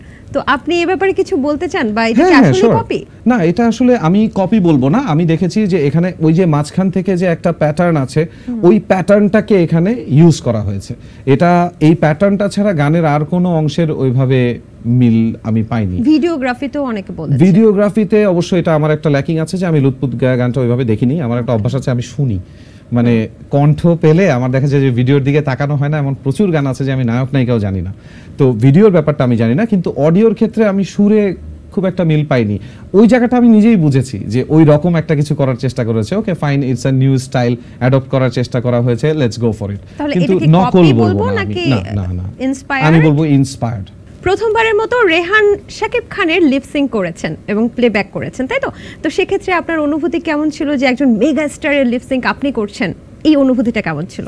আউটস্ট্যান্ডিং। আমি এটার জন্য অনেক দিন অপেক্ষা করেছি, মানে যখন থেকে গান গাই, ছোটবেলা থেকে দেখতাম, বলিউড বলি, আমাদের দেশের বলি, সব সময় দেখতাম যে মানে নায়কদের একটা কণ্ঠ রেডি হয়ে যায়, যে ওনার কণ্ঠেই ভাল লাগছে। আব্দুল হাদি স্যারের কণ্ঠই নায়ক রাজ্জাকের সাথে মিলে যায়, বা এই ওনার কণ্ঠটা, সুবীর নন্দী স্যারের কণ্ঠটা ওনার সাথে মিলে যাচ্ছে, বা একজন ইমরান মাহমুদুলের কণ্ঠ এভাবে শাকিব খানের সাথে মিলে যাচ্ছে। তো তখন থেকেই ইচ্ছা করতো যে সিনেমায় গাইলে এমন কোনো গান গাইবো যেটার সাথে নায়ক লিপসিঙ্ক করে। তো এটার জন্য আমাকে অপেক্ষা করতে হয়েছে। আমি একদম শুরুতে প্রিয়তমাতে গাইলাম, সেখানেও গানটা ব্যাকগ্রাউন্ডে ছিল। আমি রাজকুমারে গাইলাম, সেখানেও গানটা ব্যাকগ্রাউন্ডে ছিল। অন্তর্জালে গাইলাম, সেখানেও গানটা ব্যাকগ্রাউন্ডে ছিল। সুরঙ্গতে গাইলাম, সেখানেও গানটা ব্যাকগ্রাউন্ডে ছিল। At last I came into the foreground as the voice of Shakib Khan, এই গানটা দিয়ে। So that was an achievement. I still feel so good about it. এখনো খুব ভালো লাগে ভাবতে। বাহ, চমৎকার। কিন্তু আপনি যে এই যে লিপসিংটা করেছেন, শাকিব খানের সাথে কি আপনার দেখা হয়েছিল? না, আমি ওনাকে দেখেছি, উনি আমাকে দেখেননি। তো যে স্ক্রিনিং এর সময়, যখন ফার্স্ট স্ক্রিনিংটা হয়, খুব সম্ভবত 24th of that month, যেই মাসে মুভিটা মুক্তি পায় আর কি। তো ওই দিন শাকিব খান এসেছিলেন ওখানে, খান সাহেবের সাথে আরো অনেকেই এসেছিলেন, আমাদের ভাই শুভ ভাই, উনিও এসেছিলেন, এরকম আরও বেশ কয়েকজন আমার খুব পছন্দের মানুষ, চঞ্চল ভাই এসেছিলেন। তো ওনাদের সাথেও দেখা হয়েছে। আমি শাকিব ভাইকে দূর থেকে দেখেছি, একমাত্র চঞ্চল ভাইয়ের সাথে আমার যে কথা বলার সাহস হয় আর কি। আমি জিজ্ঞেস করি যে ভাইয়া কেমন আছেন, উনিও খুব কোর্ডিয়ালে বলে, আরে কি অবস্থা রেহান। ওনার বলার ধরনটাই এত সুন্দর। তো ওনার সাথেই শুধু কথা হয়েছে, বাকিদেরকে আমি দূর দূর থেকে দেখি, সেলিব্রিটিদেরকে আমার তাতেই ভালো লাগে। আচ্ছা, শাকিব খানের সাথে যদি কথা হয়ে যেত তাহলে কি বলতেন আপনি তাকে? জিজ্ঞেস করতাম, ভাই গানটা কেমন লাগছে বলেন। আচ্ছা, সেলফি তুলতে চাইতেন না? আরে আগে গানটা কেমন লাগছে এটা বলেন, এইটাই আমার মূল কনসার্ন থাকতো। আমার এই সেলফি তোলার অভ্যাসটা একটু কম, যে কারণে অনেকে আমার সাথে মাইন্ডও করেছে যে রেহান একটা সেলফি তুললো না আমার সাথে দেখার, অথচ আমি ওনার সাথে আড্ডা দিতে দিতেই সেলফির কথা ভুলে গেছি। কে মাইন্ড করেছে? না, এর নামটা বলবো না। না, ভাইজান আমাকে অনেক পছন্দ করে এমনিতে, কিন্তু ওই জন্য ওনার নামটা বলবো না। আমি ওনাকে খুব পছন্দ করি, খুব কাছের মানুষ। আচ্ছা, ঠিক আছে। আচ্ছা, রেহান রাসূলকে আমরা র‍্যাপ সঙ্গে কবে দেখব? যখন সুযোগ পাবো, কেউ যখন দেবে, রেহান যে রাসূলকে র‍্যাপটা করার চেষ্টা করুন, তো তখনই আমি চেষ্টা করব। আপনার কি মনে হয় যে আমরা সবসময় রেহান রাসুলকে দেখি ঠান্ডা মেজাজের গান গাইতে, র‍্যাপ সঙ্গে রেহান রাসুল কেমন করবে? I think I can give it A try. আমার মানে বিশেষ করে বাংলা র‍্যাপ সঙের কথা যখনই বলা হয় আমার মানে তৌফিক ভাইয়ের কথা আমার ন্যাচারালি ওনার কথা মনে পড়ে যায়। He is the best as I have seen. বাংলায় এত সুন্দর উচ্চারণে বলতে পারাটা, তো ওনাকে নকল করতে আমার খুব ইচ্ছা করে। যদি কোনোদিন সুযোগ পাই তাহলে আমি করব। তারপর আমি জানি খুব একটা ভালো হবে না, মানুষ বদনাম করবে, তাও আমি চেষ্টা করব। এবং আমি জানি রেহান রাসুল নকল করতে খুব বেশি পছন্দ করে। তিনি কিন্তু রূপকথার জগতে তাহসান ভাইকে নকল করেছে। Is it true? তাহসান ভাইকে আমি বেশ কিছু জায়গায় হাবিব ভাইকে নকল করি, কিছু কিছু জায়গায় তাহসান ভাইয়ের স্টাইল নেই, কোথাও থেকে মাহমুদুন নবী স্যারের স্টাইল নেই, কোথাও আমি অরিজিৎ সিং এর একটা বলার স্টাইল নেই। I collect from people, there are so many teachers around, চারিদিকে টিচার। আপনার জন্য দারুণ একটা গেমস আসবে একটু পরে, তবে এখন আগে কথাবার্তা শেষ করে নেই। আচ্ছা, এই যে আপনি সোশ্যাল মিডিয়াতে যে কবিতাগুলো দেন, এগুলো নিয়ে সবার অনেক চিন্তা ভাবনা, এগুলো আসলে কাকে কেন্দ্রিক করেন? মানে আপনার নিজের লাইফ থেকেই দেন? আমার আসলে কেন্দ্রবিন্দুটা ওই যে একদম শুরুতে একটা কথা বলছিলাম না, স্থান, কাল, পাত্র, এই তিনটা অনুযায়ী এক একটা রেহান আসলে জন্ম নেয়। প্রতি মোমেন্টে নতুন নতুন রেহান জন্ম নেয়। তো এই যে আমার এখন আপনার সাথে কথা বলে যে এক্সপেরিয়েন্সটা হচ্ছে, আমি এখান থেকে যে বের হব I am a different Rehan, যার এই এক্সপেরিয়েন্সটা আছে এই ইন্টারভিউটা দেওয়ার। তো এই জায়গার কোনো একটা কথা থেকেও আমি হয়তো যাওয়ার পথেই বাইকে একটা কবিতা লিখে ফেলতেও পারি মনে দুটো লাইন। তো ওটা নির্ভর করে, সময়ের উপরে নির্ভর করে চলে আসে। যেই কারণে আমি কখনো নিজেকে কবি, লিরিসিস্ট, সুরকার এগুলো আমি কখনো বলি না, কারণ আমার তো ওই ভাবের ব্যাপার, চলে আসলো। কেউ যদি বলে রেহান ভাই এখনই লিরিকটা লিখে দেন, তো আমি ভাবা জায়গায় খেয়ে বসে থাকি যে এখনই লিরিক লিখে দিব, মানে কি নিয়ে লিখবো, টাইম বেঁধে কোনো কিছু করতে পারবেন না। আর টপিকটা সম্পর্কে পুরোপুরি না জানলে, আমি যদি একটা স্ক্রিপ্ট না জানি, তাহলে আমি কিভাবে লিরিক লিখবো? আমি জানবো কিভাবে যে এখানে নায়ক বা নায়িকা কি বলতে চাচ্ছে? আদৌ নায়ক নায়িকা আছে তো, নাকি অন্য কোথাও? একটু আগে কথা হচ্ছিল চঞ্চল চৌধুরীকে নিয়ে। আমি একটু আপনার মতামতটা জানতে চাচ্ছি, আপনার ধারণাটা জানতে চাচ্ছি যে এই প্রেক্ষিতে আপনি কি বলবেন? বর্তমানে এই যে একটা সরকার পতন হয়ে গেল, বা এই যে একটা অস্থিরতার দিক থেকে আমরা একটা নতুন বাংলাদেশ পেয়েছি এমনটা বলা হচ্ছে, চঞ্চল চৌধুরীকে নিয়ে অনেক কিন্তু গসিপিং হচ্ছে, অনেক নেগেটিভ কথাবার্তা হচ্ছে। এই বিষয়টা আপনি কিভাবে দেখছেন? এই বিষয়টা হচ্ছে আগের মতনই দেখছি। যখন উনি ওনার আম্মার ছবি দিয়েছিলেন, পরে নেগেটিভ কথাবার্তা হয়েছিল। আমাদের দেশে তো যে কোনো সেলিব্রিটিকে নিয়ে নেগেটিভ কথা বলতে মানুষ খুব পছন্দ করে। এটা তো হয়, মানুষের ঘরের খবর, কার ডিভোর্স হলো, কে ডিভোর্স দিল না, কে কার সাথে গিয়েছিল, কে কার সাথে যায়নি, এগুলো নিয়ে তো আমাদের বাসার মানুষের, আগে আমরা ছোটবেলায় বলতাম এগুলো নাকি পাশের বাড়ির ফ্রি খালাম্মারা করে, এখন সব খালাম্মারা ফেসবুকে, এখন কি ছেলেরাও এগুলো করে? সবাই ফেসবুকে এগুলোই করছে। মানে কেন, মানে কোথায় কোন নায়ক নায়িকার মধ্যে ঝগড়া হয়েছে ওটা নিয়ে আমি কেন স্ট্যাটাস দিব, আমি কেন মতামত দিব আরেকজনের ঘরের ব্যাপারে? এই যে বিভিন্ন ইস্যু আছে, সেটার পক্ষে থাকলো না কেন, বিপক্ষে থাকলো না কেন, সেলিব্রিটিরা কেন ব্যক্তিগত ব্যাপার না এটা। আমি তো চঞ্চল ভাই কেন দেয় নাই না দেয় নাই, সেলিব্রিটিদের কাছে তো ভক্তদের একটা চাওয়া পাওয়া থাকে যে আমাদেরকে সাপোর্ট করুক। আসলে মানে এই জিনিসটাকে আপনি কিভাবে দেখছেন বিষয়টাকে? চাওয়া পাওয়া থাকে, কিন্তু সেটা তো আসলে সম্পর্কিতভাবে চাওয়া পাওয়া থাকতে হবে। এখন একটা সেলিব্রিটি বলি বা একজন পপুলার মানুষ বলি, তারাও তো মানুষ। এখন আমি কিন্তু জানি না যে চঞ্চল ভাই ওই সময় কিছু বলেননি, কোনো বড় ধরনের থ্রেট ওনার কাছে উপর থেকে আগে থেকে এসেছিল কিনা, তাই না? পাবলিক কিন্তু এটা জানার চেষ্টাও করেনি। এবং যেই পাবলিক এত চিল্লাচ্ছে, চঞ্চল ভাইকে যদি আজকে রাস্তায় 10 জন ধরে কিছু একটা করে ফেলে, তারা কেউ বাঁচাতে যাবে না, তখন সাপোর্টটা কোথায় যায়? তারা অনেক শিল্পীর কথা বলেছে যে এই শিল্পী আমাদের সঙ্গ দেয় না, ওই শিল্পী আমাদের সঙ্গ দেয় না। যখন অনেক শিল্পী শো না পেয়ে রাস্তায় না খেয়ে মরে যাচ্ছে, এই ফ্যান বেস কোথায় ছিল? সবাই কেন দেবে? সব জায়গায় সবকিছু দেওয়া যায় না। বাহ, বুঝতে পেরেছি আমরা বিষয়টা, আপনার ধারণাটা আমাদের কাছে ক্লিয়ার হলো। এখন একটা গেম খেলবো। একটু আগে বলছিলাম যে আপনি রেহান যখনই ভালো কিছু দেখেন নকল করে ফেলে, কপি করে ফেলে। তো এখন আমরা দেখবো রেহানের নকল করার বা কপি করার ক্ষমতা কতটুকু। কিছু আর্টিস্টের নাম বলবো মিউজিক ইন্ডাস্ট্রি, ও মাই গড, তাদের গানকে তাদের মতো করে গাওয়ার চেষ্টা করবেন। আমি কিন্তু এটার এক্সপার্ট না, আমি জানি, আমি কিন্তু শুধু আবেগটা নেই, মানে আবেগ বলার ধরনটা, স্টাইলটা নেই, মানে ভয়েস, কিন্তু I am not a mimicry artist, মানে এটা বলতে চাচ্ছি। সেটাই চাচ্ছি, এন্ড আমি জানি আপনি পারবেন, এবং যতটুকু হয় আর কি। এটা একটা দুষ্টমি, just for fun. Anjan Dutta আপনার খুব ফেভারিট গায়ক, আমি যদি ভুল না করে থাকি। আমার খুবই ফেভারিট গায়ক। এখন ওনাকে তো আমি এমনিতেই প্রচুর নকল করি, ওনার গলা আলাদা করে কিভাবে নকল করব? আচ্ছা, একটা লাইন শোনাতে পারি, হবে কি ওনার মতো জানি না আমি। ইটস লাইক ওনার যে বলার ধরনটা, চুপ করে কেন একই বেলা তুমি কাঁদছো, চাকরিটা আমি পেয়ে গেছি সত্যি। মানে উনি খুব মুখ দিয়ে গায় আর কি, ওই ওই ধরনটা ভালো লাগে আর কি। চমৎকার, একেবারে মনে হচ্ছে যে অঞ্জন দত্তের কথা বলছে, যদিও ওনার লেভেলে যাওয়ার জন্য Oh my আসলে goodness, অনেক oh সাধনা my দরকার। goodness, ওনারা অন্য একদমই। জিনিস। তাহসান, তাহসান ভাই কোন গানটা? ওনার অনেকগুলো গান আছে আমার নকল করতে ভালো লাগে। তুমি আর তো কারণ শুধুই আমার, যত দূরে সরে যাও রবে আমার, কাইন্ড অফ মানে সব আপনি পুরোটা তো কে হয় না। বলেন তো? আমি এখন কনফিউজড হয়ে যাচ্ছি যে এখানে কি তাহসান ভাই These are great artists, ওনাদের থেকে শিখবো না? ও মাই গড। আচ্ছা, আমি তারপরে যাচ্ছি হাবিব ওয়াহিদ। ওনার আমার সবচেয়ে বেশি যেটা ভালো লাগে সেটা হচ্ছে ওনার ম এর উচ্চারণ। মানে ম উনি যেভাবে বলেন, ম কথাটা আমার বলার সময় বা তোমার বলার যেমন? সময়, তো ওই জায়গাটা উনি একটু চেপে গান। দুধে আলতা গায়ের বরণ রূপ যে কাঞ্চা সোনা, আঁচল দিয়া ঢাইকা রাইখো চোখ কেন পড়ে না, আমি প্রথম দেখে পাগল হইলাম। মানে দ্যাটস হিজ স্টাইল আর কি। Wow, great. আমরা তারপরে যাচ্ছি হৃদয় খান। তুমি যদি এইটুকুই থাক, আর না আর না।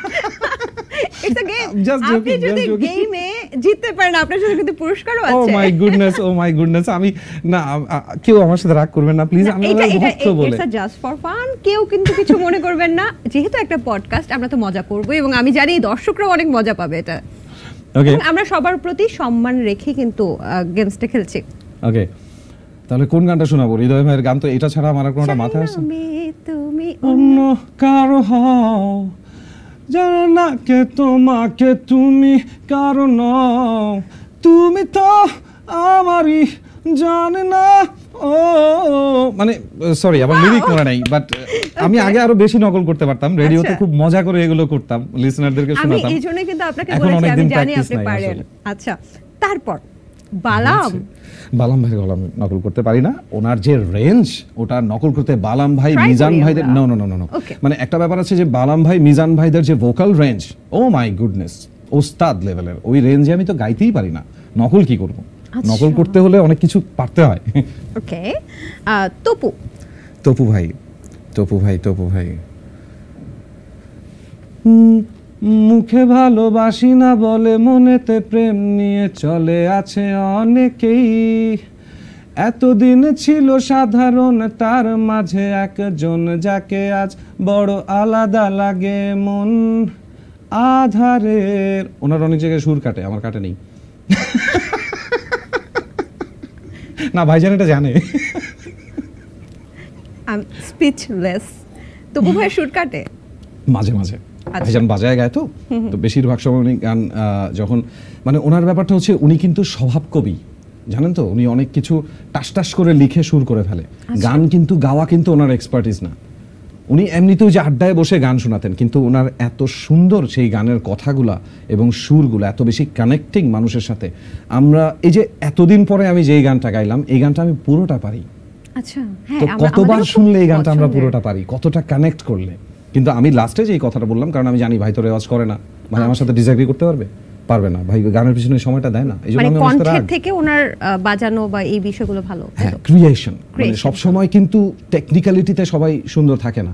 যেমন কেউ যদি বলে যে আমি তোমাকে ভালোবাসি, উচ্চারণটা হয়তো ভুল আছে কিন্তু ভালোবাসা কিন্তু ভুল নেই, মানে ভালোবাসা আর কি। তো অনেক সময় দেখা যায় যে টেকনিক্যালিটি ব্যাপারটা আমরা সাইড করতে পারি যখন মেসেজটা বা কথাটা অনেক সুন্দর হয় আর কি। বাহ, চমৎকার। সর্বশেষ Pritam Hasan. He is fantastic. ওনার ভয়েস নিয়ে এখন আমার কালচার করা হয়নি, আমি ওনার গানই শুনে গেছি, নকল করতে পারবো না। লাগে উড়াধুরাটাই শুরু করেন না? না আসলে মানে ওই বললাম না, মানে এইগুলা ব্যাপার যেগুলো হয়েছে, আমি একটু যদি সময় থাকে তাহলে আমি একটা মিনিট একটু বলতে চাই। এই যে ভয়েস মিমিক্রির ব্যাপারটা, এটা কেন এসেছে আমার ভিতরে, এটা খুবই টেকনিক্যাল একটা ব্যাপার। আচ্ছা। আমি খুঁজে বের করার চেষ্টা করতাম যে কোন গায়ক বা কোন ভোকালটা গলার কোন স্তর থেকে গানটা গায়, কেউ মাউথ ভয়েসে গাচ্ছে, কেউ চেস্ট ভয়েসে গাচ্ছে, কেউ হেড ভয়েসে গাচ্ছে। তো প্রীতম ভাইয়ের ক্ষেত্রে যেটা হয়েছে, উনি কোন স্ট্রাকচারটা থেকে গায় ওটা নিয়ে আমি এখনো কালচার করা শুরু করিনি। একবার শুরু করলে আমি 2-3 মাস পরে ঠিকই পারবো। আচ্ছা, তাহলে মিনারেরটা কি পারবেন? না, মিনার আমি কি দেখেছি হায় অচেনা কোন শহরে, মানে উনি তো একটু ভাইব্রেশন। আমি আরো একটা লাইন শুনতে চাই প্লিজ। আমার লিরিক মনে নেই প্লিজ। একেবারে মনে হচ্ছে সমৃদ্ধি যথেষ্ট সমৃদ্ধ হয়েছে, সবকিছু আর নয়।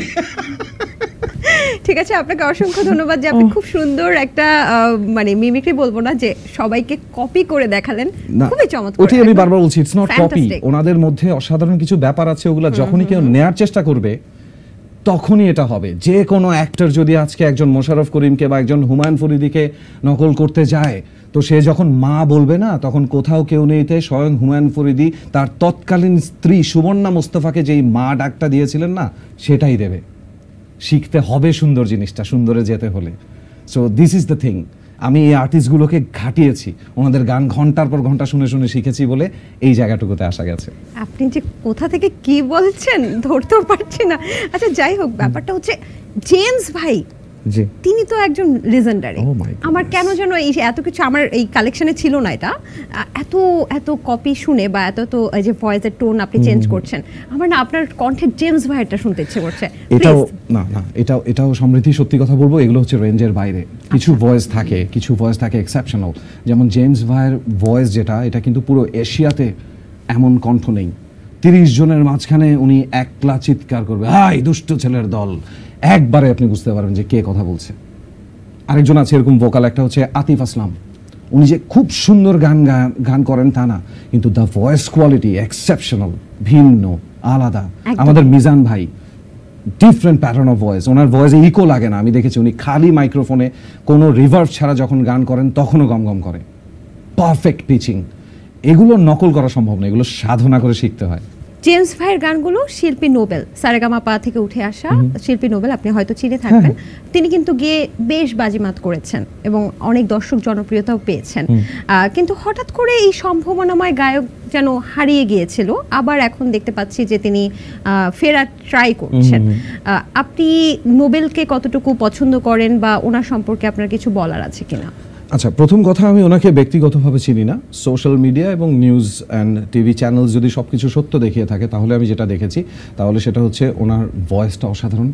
উনি যদি গান গায়ে মনোযোগ দিয়ে উনি ফাটিয়ে দিতে পারবেন, এই ধরনের একটা পাওয়ারফুল ভয়েস তার আছে। কিন্তু তার কিছু বলা কথা আমাকে খুব কষ্ট দিয়েছে। উনি সিনিয়র কিছু শিল্পী নিয়ে কিছু কথা বলেছেন, যেটার কারণে আমি আসলে আমি ভালো লাগেনি আমার কাছে ব্যাপারটা। আমি খুব কষ্ট পেয়েছি যে আমি যদি আজকে বুড়ো হয়ে যাই, আমার সম্বন্ধে যদি কোনো নতুন শিল্পী এভাবে কথা বলে, আমার কষ্টে ভেতরটা ফেটে যেত। কিন্তু তখন তো তিনি এমনও বলেছেন যে তিনি আসলে ড্রাগ অ্যাডিক্টেড ছিলেন বা ড্রাগসের রিয়াকশনের কারণেই আসলে তিনি এই সব কথা বলেছেন, এবং ড্রাগসের কারণেই কিন্তু তিনি অনেক বছর আসলে এই গানের জগৎ থেকে হারিয়ে গিয়েছিলেন। তো এই বিষয়টাকে কিভাবে দেখছেন যে একজন তরুণ সম্ভাবনাময় শিল্পী ড্রাগসের কারণে এভাবে পিছিয়ে পড়াটাকে আপনি কিভাবে দেখেন? এটা তো একটা দিকই আছে না দেখার, এটাকে কি দ্বিতীয়ভাবে দেখা যায়? এটা তো সব কিছু শেষ। বিশেষ করে ড্রাগস বলতে আমি বলবো যেগুলো সিনথেটিক ড্রাগস, হ্যাঁ, অর্থাৎ ফেন্সিডিল, ইয়াবা বা এই ধরনের যেই জিনিসগুলো, যেই ড্রাগগুলো আছে, এগুলো মানুষের চরিত্র নষ্ট করে দেয়। মানে আমি এমনও দেখেছি যে মানে 1000 কোটি টাকার মালিকের মানে কোম্পানির মালিকের সন্তান, সে হচ্ছে আরেক বন্ধুর গাড়ি থেকে পার্টস চুরি করে নিয়ে যাচ্ছে, কারণ বাবা তো তাকে টাকা দিচ্ছে না নেশা করার জন্য, সে এই লেভেলে নেমে চলে আসছে, ড্রাইভারের পকেট থেকে টাকা নিয়ে যাচ্ছে। তো যে জিনিসগুলো চরিত্রকে নিচে নামায়, সেই জিনিসগুলো আসলে কাউকে ঠিক রাখতে পারবে না। এই যে যার কথা বলছিলেন, সে এত লেজেন্ডারি আর্টিস্টদেরকে নিয়ে এই ধরনের কথা বলেছে, তাহলে ড্রাগসটা তার জন্য আসলে কতটা খারাপ, প্রত্যেকটা মানুষের জন্য কতটা খারাপ। যাদের গান শুনে আমি বড় হয়েছি, তাদেরকে আমি যদি গালাগালি করতে পারি, আমার আর কোনোদিন একটা শব্দ গান গাওয়া উচিত না, আমার ওই অধিকার নেই। অনেকে যে বলে গান গাইলে বাজে নেশা করলে নাকি গানটা ভালো হয়, এরকম কথাও কিন্তু আমরা শুনেছি। আপনি একজন সঙ্গীত শিল্পী, আপনি এই ব্যাপারে কি বলবেন? গান সাধনা না করলে গাওয়া যায় না। নেশা, পুরো পৃথিবীর নেশা আমি দিয়ে দিয়ে একজনকে একটা লাইন গাইতে পারবে না সুরে। সো এগুলো বলে লাভ নেই, কোনো লাভ নেই। গানের সাথে যারা নেশাকে মিলাচ্ছে, আমি ওই বাবা মা ওগুলোকে বলবো, যদি আপনার সন্তান বলে যে গান গাইতে ড্রাগ লাগে, তাহলে তাকে আজকেই রিহ্যাবিলিটেশন সেন্টারে পাঠিয়ে দিন। গান গাইতে গান শেখা লাগে। যে গান শেখে নাই সে নেশা করে হোক নেশা না করে হোক, যে সাধনা করেনি সে গান গাইতে পারবে না। আচ্ছা, আপনি সব ধরনের গান শুনেন আমরা জানি, চেষ্টা করি। চেষ্টা করেন। সেক্ষেত্রে লালনের গানও তো শুনেছেন? হ্যাঁ, শুনেন। আমি ভক্ত। আচ্ছা, তাহলে আমরা আরেকটা গেম খেলি। হ্যাঁ, শিওর, লেটস ট্রাই। আপনার যে কোনো একটা মৌলিক গান ধরে নেন, বাজে স্বভাব, সেটাকে আপনি লালন ঘরানার গাইলে কেমন হতো? এই গেমটা খেলতে চাই। It's a very tough game. এখন ঘটনা হচ্ছে যে বাজে স্বভাবের বা এই ধরনের গানগুলোর তো জনরাই আলাদা, সুরই ভিন্ন। এখন এটা দেখা যাবে যে সুরটা ভিন্ন করে ফেলতে হবে। ওরে কথা হবে, দেখা হবে, প্রেমে প্রেমে মেলা হবে, ভালোবাসা বাসি আর হবে না, যাইতেই পারে গাওয়া, কিন্তু গানের ধরনটা তো এমন না, এই জন্য বললাম আর কি। চমৎকার চমৎকার। আচ্ছা, এবার রেডিও ইস্যুতে আসি। মাইক্রোফোন কতটা মিস করেন? ভয়ঙ্কর ভাবে মিস করি, ভয়ঙ্কর। মানে এরকম ইনস্ট্যান্ট ফিডব্যাকের জায়গা তো পৃথিবীতে আর কোথাও নাই। সমৃদ্ধি, তোমার জানা উচিত যে তুমি হয়তো একটা কথা বলেছো, 2-1.5 মিনিটের মধ্যে তুমি মেসেজ পেয়ে যাবা যে আপু আপনি এই কথাটা কেন বললেন, বা এই কথাটা খুব ভালো লেগেছে। এই সুযোগটা কিন্তু বাংলাদেশের বেশিরভাগ শিল্পের ক্ষেত্রে নাই। কিন্তু ফেসবুক লাইভে তখন পাচ্ছি আমরা। এখন হয়তো ফেসবুক লাইভে পাচ্ছে, কিন্তু লাইভে কয়জন কে কন্টিনিউ করে? আচ্ছা, 10টা লাইভ একসাথে দেখছে, 5টা চ্যানেল একসাথে দেখছে, বা অর্ধেক দেখে চলে যাচ্ছে। আর দেখছে তো পিছনের অনেক কিছু, ব্যাকগ্রাউন্ড কিভাবে সাজানো হয়েছে, গেস্ট কতটা পপুলার, ফলোয়ার কয়জন আছে, উপস্থাপক কি জামা পড়েছে, এসব বেশি দেখছে। তো আচ্ছা, এখানে আমার একটা কথা আছে, আপনার অভিযোগ আছে আমার। আপনি একটা ইন্টারভিউতে বলেছেন যে পুরুষদের থেকে নারীদেরকে মানুষ বেশি দেখে। না না, আমি এখানে বলি তো, বৈষম্য কেন? আমি বলছি শুধু নারীদেরকেই মানুষ বেশি দেখে। কেন এই বৈষম্য বলেন? এই অনুষ্ঠানের উপস্থাপক নারী না পুরুষ, এই জন্য বৈষম্য।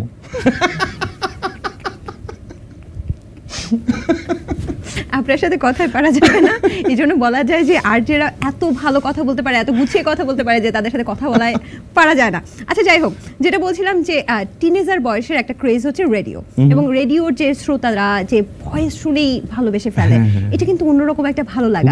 আমি জানি অনেক পাগলামি করেছে, এবং একটা মেয়ে নাকি আপনাকে বিয়ে করতে চলে এসেছিল, তার ভাই সহ, সাক্ষী সহ আপনাকে বিয়ে করতে চলে এসেছিল, সেই গল্পটা শুনতে চাই। সেটা না, আমি একসময় মজার স্টোরি হিসাবে বলতাম, কিন্তু আবারও বলে আমি খুব দুঃখিত। আমি তখন ছোট ছিলাম, আমি জানতাম না মেয়েটি মানসিকভাবে ভারসাম্যহীন ছিল। সে বুঝতে না পেরে সে ভাবতো কি রেডিওতে আমি যেই কথাগুলো বলছি ওগুলো রেডিওতে না, আমি ব্যক্তিগতভাবে তাকে ফোনে বলছি। আমি হয়তো ডোমেস্টিক ভায়োলেন্স নিয়ে কথা বলছি, সে আমাকে টেক্সট করছে যে তুমি আমাদের বাসা নিয়ে সব কথা বলে দিচ্ছ কেন। তার মানে উনি কি ডোমেস্টিক ভায়োলেন্স মানসিকভাবে হয়তো আমি কিন্তু জানিও না কিছু।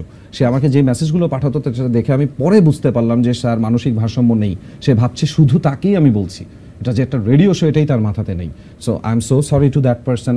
আমি যদি এটা জানতাম কখনো আমি ঘটনাটা রিভিল করতাম না। I am still sorry to her. আমি কখনোই বলতাম না এই ব্যাপারটা, মজা করে। আচ্ছা, তারপরে আপনি তাকে কিভাবে বোঝালেন? তখন তো অফিসের আরো লোকজন ছিল, তার ভাই তো নর্মাল ছিল, উনি এসেছিলেন, তাকে আমি বুঝিয়ে বললাম যে ভাইয়া ব্যাপারটা এরকম না, আমি রেডিও শোতে যেটা বলি উনি কোনো কারণে ব্যক্তিগতভাবে হয়তো ধরে নিয়েছেন, আমি তো বিশেষ করে ওনার উদ্দেশ্যে কিছু বলিনি। তখন উনি বললেন যে না, ও তো আমাদেরকে অন্যভাবে বললো যে আপনার সাথে কথা হয়, আপনার সাথে রেগুলার রাতে কথা হয়। আমি তো রাতেই শো করি, প্রতি রাতেই শো করি, তো ওই সময় তো আমি সবার জন্যই করি ভাইয়া, ব্যাপারটা তো এইরকম। তো এটা একটা কষ্টকর এক্সপেরিয়েন্স আসলে, এটা এখন আর আমার কাছে মজার এক্সপেরিয়েন্স নেই। তারপর ওনার খবর আর নিয়েছিলেন? না, পাগল কেন? আমি কেন খবর নিতে যাব? কারণ এই ধরনের ক্ষেত্রে হয় কি, আমি হয়তো মানবতা থেকে একটা খবর নিতে গেলেও ওই মানুষটার কাছে সেটা প্রেম মনে হতে পারে, তখন সে কষ্টটা পাবে। সো আমি এই কাজটা কখনোই করব না। আচ্ছা, আপনি সবসময় রাতে শো করতেন, রাত আপনার ভীষণ প্রিয়, আপনি একজন নিশাচর প্রাণী বলা যায়। তো সেক্ষেত্রে রাতে আপনি রাতকে কেন এত ভালোবাসেন? রাতে কি দেখা যায় যেটা আসলে আমরা সকালে দেখতে পারি না? রাতে অনেক কিছু দেখা যায় না, এটাও তো কারণ হতে পারে। যাই হোক, সেটা না, রাতে যেটা সবচেয়ে বেশি দেখা যায় সেটা হচ্ছে নীরবতা। রাতে দেখা যায় ঘুমন্ত মানুষ, রাতে দেখা যায় একটা মোবাইল ফোন যেটাতে কোনো কল আল্লাহর ওয়াস্তে আর আসতেছে না। রাতে দেখা যায় এমন কিছু মানুষ যাদের কথা বকবক একসময় বন্ধ হয়েছে। রাতে দেখা যায় এমন কিছু পরিবেশ পাওয়া যায় যেই পরিবেশে আসলে নিজের সাথে একটু থাকা যায়। A little bit of me time, if I can explain, যে মি টাইমটা আমাদের সবার প্রয়োজন, যেটা বেশিরভাগ মানুষ অনুভব করে না। আমি খুব অনুভব করি বলে রাত আমার এত পছন্দ। বাহ, চমৎকার। আরজে ফারহান ছিল আপনাদের সময়, অনেকেই আরজে ছিল, যারা হচ্ছে আরজে ফারহান ছিল, তারপর আপনি ছিলেন, আরজে কিবরিয়া, তিনিও তো খুব ভালো কাজ করেছেন, আরজে রাজু। তো কি মনে হয় যে ওই সময়টা আসলে যে এই যে ক্রেজটা এখন আস্তে আস্তে কিন্তু আমরা দেখেছি আর যে ফারহান হচ্ছে অভিনয়ে বেশ বাজিমাত করেছে, কিন্তু আপনি মিউজিকে বাজিমাত করছেন। রেহান তো দেখতে শুনতে সুদর্শন, রেহান কেন অভিনয় আসলো না? সুযোগ পাইনি, কেউ সুযোগ দেয়নি তো। ফারহানরা কিভাবে চান্স পেয়েছে আমি জানি না। I always appreciate this guy. Farhan তো মানে আমার অনেক পরে ইন্ডাস্ট্রিতে এসেছে, ও যে কিভাবে মানে ওই নাটকে গিয়ে, এবং ও যে এত সুন্দর অ্যাক্টর এটাও আমি কোনোদিন জানতাম না when I saw him in the radios। তো আমার কাছে মনে হতো এত অস্থির একটা ছেলে ও আর্জিং কিভাবে কি করবে, একটু পর উঠে যাচ্ছে টেবিল থেকে, নিজের মতন মজা আছে, ওর তার একটু অর্গানাইজড হওয়া দরকার। পরে দেখলাম যে না, ওর ব্যাপারটাই ভিন্ন, ও খাটতে জানে, ভয়াবহ খাটনি করতে জানে, এবং ছেলেটা আজকে একা একা ওই জায়গায় গেছে।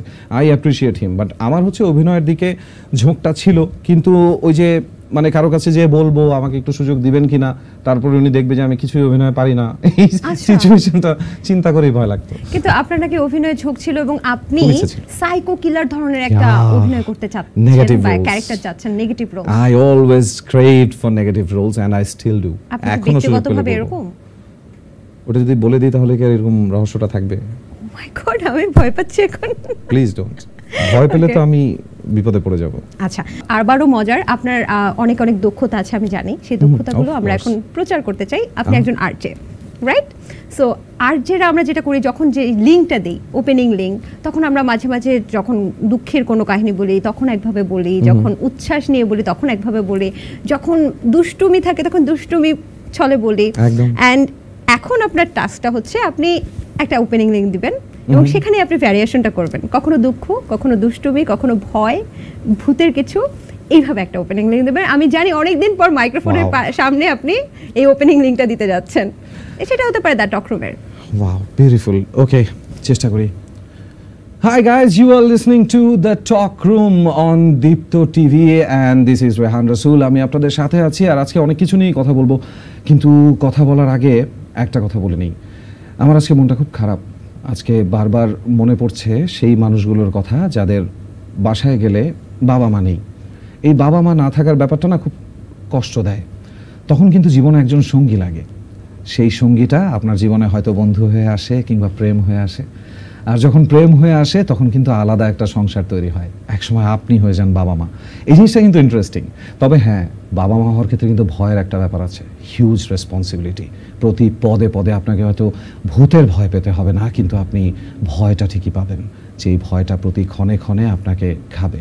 কিন্তু সেই ভয়টার মধ্যে হঠাৎ চিৎকার করে উঠবে একটা সুন্দর বাচ্চা, তার কান্না দেখে আপনার এত ভালো লাগবে যে আপনি দৌড় মেরে সেই ভয়টাকে কোলে নেবেন। সুন্দর না সিচুয়েশনটা? চলেন একটা গান শুনে আসি। বাহ, কি যে চমৎকার, মানে এত ভ্যারিয়েশন একটা লিঙ্কে, সুপার।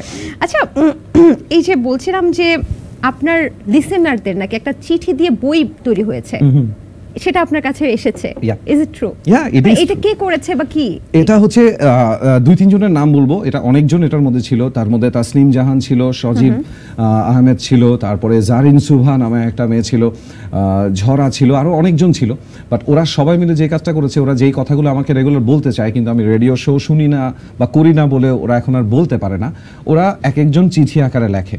এই সজীব আর জারিন মিলে হচ্ছে সবগুলো চিঠি একত্রিত করে একটা বইয়ের মতন করে ছাপিয়ে তার প্রতি তার সৈন্যদল, হ্যাঁ আমার লিসনাররা, হ্যাঁ, it was there celebration because I sang my 50th song. মানে এই বছর আমি আমার 50তম গানটা গেয়েছিলাম, সেটা আমিও জানতাম না, আমি গুনিনি। তারা সেটা সেলিব্রেট করে বই মেলায় এসে সবাই মিলে আমাকে ওই বইটা উপহার দেয়। মানে achievement, it's like awards, a lot of awards in one বুক। বাহ। রেহানকে আমরা সবসময় দেখি মাঝে মাঝে সে চুল ছোট রাখে, মাঝে মাঝে তিনি আবার চুলটা বড় রাখেন।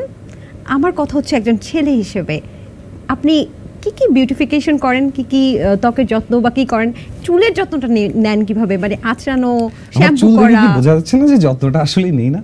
চুল তো ছোট করি এখন সামনে থেকে, যেটা ন্যাচারালি ছোট হচ্ছে টাকের মাধ্যমে, আর বড় পিছন থেকে করছি, ওটাও ন্যাচারালি হচ্ছে। মাঝে মাঝে চিরুনি লাগানো হয়, এছাড়া আসলে যত্ন বলতে খুব একটা কিছু করা হয় না, আসলেই করা হয় না। আর চুল বড় রাখার ব্যাপারটা হচ্ছে খুব ইচ্ছা করতো, কিন্তু আম্মু সবসময় মানা করতো। আমি আবার আম্মুর খুব ভক্ত ছিলাম, মানা করতো। এক সময় আম্মুকে মোটামুটি বুঝাইলাম যে আম্মু এই তো আর কয়েকটা দিন, তারপরে চুল বলে কিছু থাকবেই না, বিশাল এক টাক, তার আগে একটু হয়ে যাক, একটু চুল থাক, মানে পেছন দিকে বড়। আপনার বাবা মার প্রসঙ্গে একটু আসতে চাই। তারা, আমি যদি ভুল না করে থাকি, ওনারা দুজনেই গত হয়েছে। এবং আপনার যে বইয়ের কথা বলেছেন, সেই বইটা আপনার খুব শখ ছিল যে আপনার মাকে আপনি দেখাবেন, এই লিসেনারদের বইটা। এবং শুধু তাই না, আপনার বাবা নাকি আপনাকে সবসময় টেলিভিশনের পর্দায় দেখার জন্য খুব একটা আক্ষেপ ছিল, কিন্তু যখন আপনাকে টেলিভিশনের পর্দায় দেখা গেছে তখন নাকি আপনার বাবা সেটা দেখতে পাননি। একটু জানতে চাই যে কিভাবে দিন কাটছে তাদেরকে ছাড়া। তাদেরকে ছাড়া আসলে কিভাবে দিন কাটছে, খুব সাটল ভাবে আসলে।